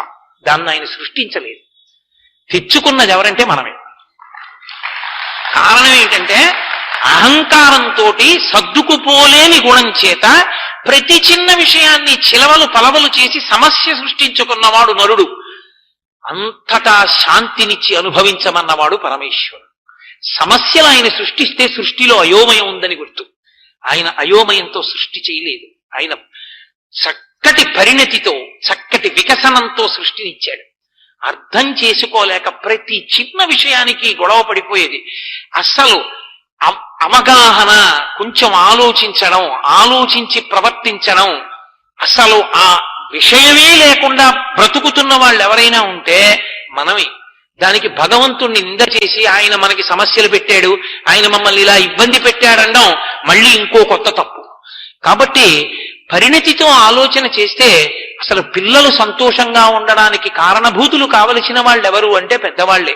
సీతారామ కళ్యాణాన్ని సీతారామ కళ్యాణంగానే నేను చెప్పుంటుండేవాణ్ణి. కానీ ఈ వేదిక మీద నా ఉపన్యాసాలకి బ్రాకెట్లో మానవీయ సంబంధాలుంది. అందుకని నేను ఈ గొలుసు దానికి వేస్తున్నాను. నాకు తప్పదు, ఎందుకంటే నేను ఈ ప్రసంగాలు అలా చేసినప్పుడు ఇవి ప్రత్యేక ప్రసంగాలైనా ఆ గొలుసు అలా తగులుతూ ఉండవలసింది. కాబట్టి అసలు నిజంగా ఎలా బ్రతకాలో, ఎలా సంతోషంగా జీవించాలో నేర్చుకోవాలి అంటే నేను మీకు ఒక్క మనవి చేస్తాను. మీ అందరూ పెద్దలు, విజ్ఞులు, ప్రాజ్ఞులు, తెలియని వాళ్ళు కారు. నేను చెప్పేది చక్కగా ఎవరైనా ఎక్కడైనా తెలియని వాళ్ళు ఉన్నారు అనుకుంటే రామచంద్రమూర్తి కథ శ్రీరామాయణంలోంచి సీతారామ కళ్యాణ ఘట్టాన్ని చదివి వినిపించండి. పెళ్లిళ్లు చేసుకునే వాళ్ళు బియ్యాల వారు ఇద్దరూ కూర్చుని ముందు అసలు చీరలేం పెట్టుకోవాలి, మధుపర్కాలు ఎక్కడి నుంచి తేవాలి పక్కన పెట్టండి. సీతారామ కళ్యాణ ఘట్టాన్ని ఇద్దరూ కలిసి చదువుకుని వినండి చాలు. ఎంత అందంగా ఉంటుందో ఆ ఇళ్లలో పెళ్లి. ఒక్క మాట అనుకోండి, బావగారు మనం పెళ్లి చేసే ముందు ఒక్క పని చేద్దాం, తాంబూలాలు పుచ్చుకోగానే సీతారామ కళ్యాణ ఘట్టాన్ని చెప్పించుకుందాం, లేదా చదువుకుందాం, పుస్తకం తాత్పర్యం ఉన్నది అంటే అసలు ఎంత సంతోషంగా చేసుకుంటారో పెళ్లి. పెళ్ళంటే అర్థం అవుతుంది. అంత గొప్ప ఘట్టం సీతారామ కళ్యాణం. ఆంతరమునందు పరమేశ్వరుడు తన శక్తితో కలిసి అవతల రాక్షస సంహారం చేసి నరుని యొక్క గౌరవాన్ని ఉద్దీపింపజేసేటటువంటి పవిత్రమైనటువంటి సందర్భం. అప్పుడు జరిగిన కళ్యాణం ఇప్పటికీ ఎప్పటికీ అందరికీ అభ్యున్నతినిస్తుంది. అందుకే మీరు చూడండి, కళ్యాణం జరిగేటప్పుడు మగపెళ్లివారుగా ఎవ్వరూ కూర్చోరు. ఎవరో అమాయకుడు తెలియక నేను రాముడి పక్షమని అంటాడేమో గాని కళ్యాణంలో ఎవ్వరూ మగపెళ్లివారు ఉండరు. కళ్యాణ ఘట్టంలో ఎవరైనా సరే ఆడపెళ్లివారే. మీరు చూడండి, పీటల మీద కూర్చున్న వాళ్ళు ఏమంటారు? మేము మంగళసూత్రాలు ఇస్తామండి అంటారు. మేము మంగళసూత్రాలు ఇస్తామండి, సీతమ్మ వారికి పసుపు కుంకాలు ఇస్తామండి, కన్యాదానం చేస్తామండి అంటారు. ఆ ఆర్తి ఎందుకు వస్తుందో తెలుసా? జీవుడు కన్య, పరబ్రహ్మము పురుషుడు. ఈ జీవుడు పరబ్రహ్మమును చేరిపోవాలి. జీవ బ్రహ్మైక్య సిద్ధి ఇద్దరి మధ్యలోంచి ఇంకా నడవరు. పూర్ణమద పూర్ణమిదం పూర్ణాత్ పూర్ణముదచ్యతే పూర్ణస్య పూర్ణమాదాయ పూర్ణమేవావశిష్యతే. ఆ జీవ బ్రహ్మైక్య సిద్ధికి సీతారామ కళ్యాణం కారకం కాదు. సీతారామ కళ్యాణ ఘట్టాన్ని చూస్తే చాలు ఒక సమృద్ధి కలుగుతుంది. నరుడిగా వచ్చినవాడు. మనం వివాహం చేసుకునేటప్పుడు ఏ మంత్రాలు వాడతామో పరమేశ్వరుడికి తలంబ్రాలు పోసేటప్పుడు కూడా అవే మంత్రం చెప్తారు. ఏమండి? యజ్ఞో మే కామ సమృద్ధ్యతాం, శ్రియో మే కామ సమృద్ధ్యతాం, ఈ మంత్రాలతోటే పోస్తారు. అప్పుడు రాముడికి కాదు ఆ సమృద్ధి, అయిన పరబ్రహ్మం. ఆయన తలమించి సీతమ్మ తలమించి కింద పడిన అక్షతలున్నాయే, ఆ అక్షతారోపణం చేసిన తలంబ్రాల బియ్యాన్ని తీసి పక్కన పెట్టి సీతారామ కళ్యాణం అయిపోయిన తర్వాత ఆ అక్షతలు వేస్తారు. అక్షత అన్న మాటకు అర్థం ఏమిటో తెలుసా? క్షతము కానిది, నడుము విరగనిది అని అర్థం. నడుము విరగనిది అంటే దాని యందు మంత్రశక్తి ఎవడు పట్టుకున్నాడో వాడి యొక్క తేజస్సు ప్రవేశిస్తుంది. అది దానికి ఉండే లక్షణం. అందుకే పసుపు కలిపి చేతికి ఇస్తారు. విరిగిపోయిన బియ్యం ఇవ్వకూడదు. నిలువుగా ఉన్నటువంటి బియ్యం, విరిగిపోయినటువంటి బియ్యాన్ని సువాసినులు ఏరి పసుపు కలుపుతారు. కలిపి అవిస్తారు సభలో వాళ్ళకి. ఒకానొకప్పుడు యాజ్ఞవల్కుడు జనకుని యొక్క సింహాసనం మీద అక్షతలు వేస్తే సువర్ణమయం అయిపోయింది. ఆ చేతితో అక్షతలు పట్టుకుని ఆయన కులదైవాన్ని ప్రార్థన చేశాడనుకోండి, ఈ దంపతులు వృద్ధిలోకి రావాలని. ఆయన తేజస్సు చేత ఆ అక్షతల శక్తిని పొంది అవి మూర్ధన్య స్థానమును తగిలినప్పుడు దానికి ప్రతిబంధకంగా ఉన్నటువంటి పాపము తొలగుతుంది. ఈశ్వర కళ్యాణమునందు ఆ అక్షతారోపణం చేసిన అక్షతల్ని ప్రసాదంగా తల మీద ధరిస్తే ఆ తలంబ్రాల బియ్యం మనం శిరస్సు మీద వేసుకుంటే మనం ఏ మంగళాన్ని పొందడానికి ప్రతిబంధకంగా పాపం వచ్చి అడ్డంగా నిలబడిందో అది పోతుంది. అందుకే ఆ మంగళం ప్రసరించడానికి వీలైన రీతిలో కూర్చోవాలి.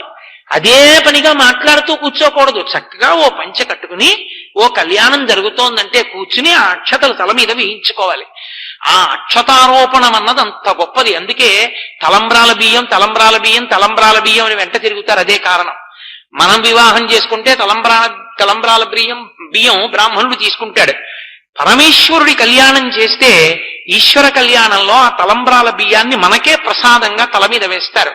రేపటి రోజున మన భాగ్య విశేషం.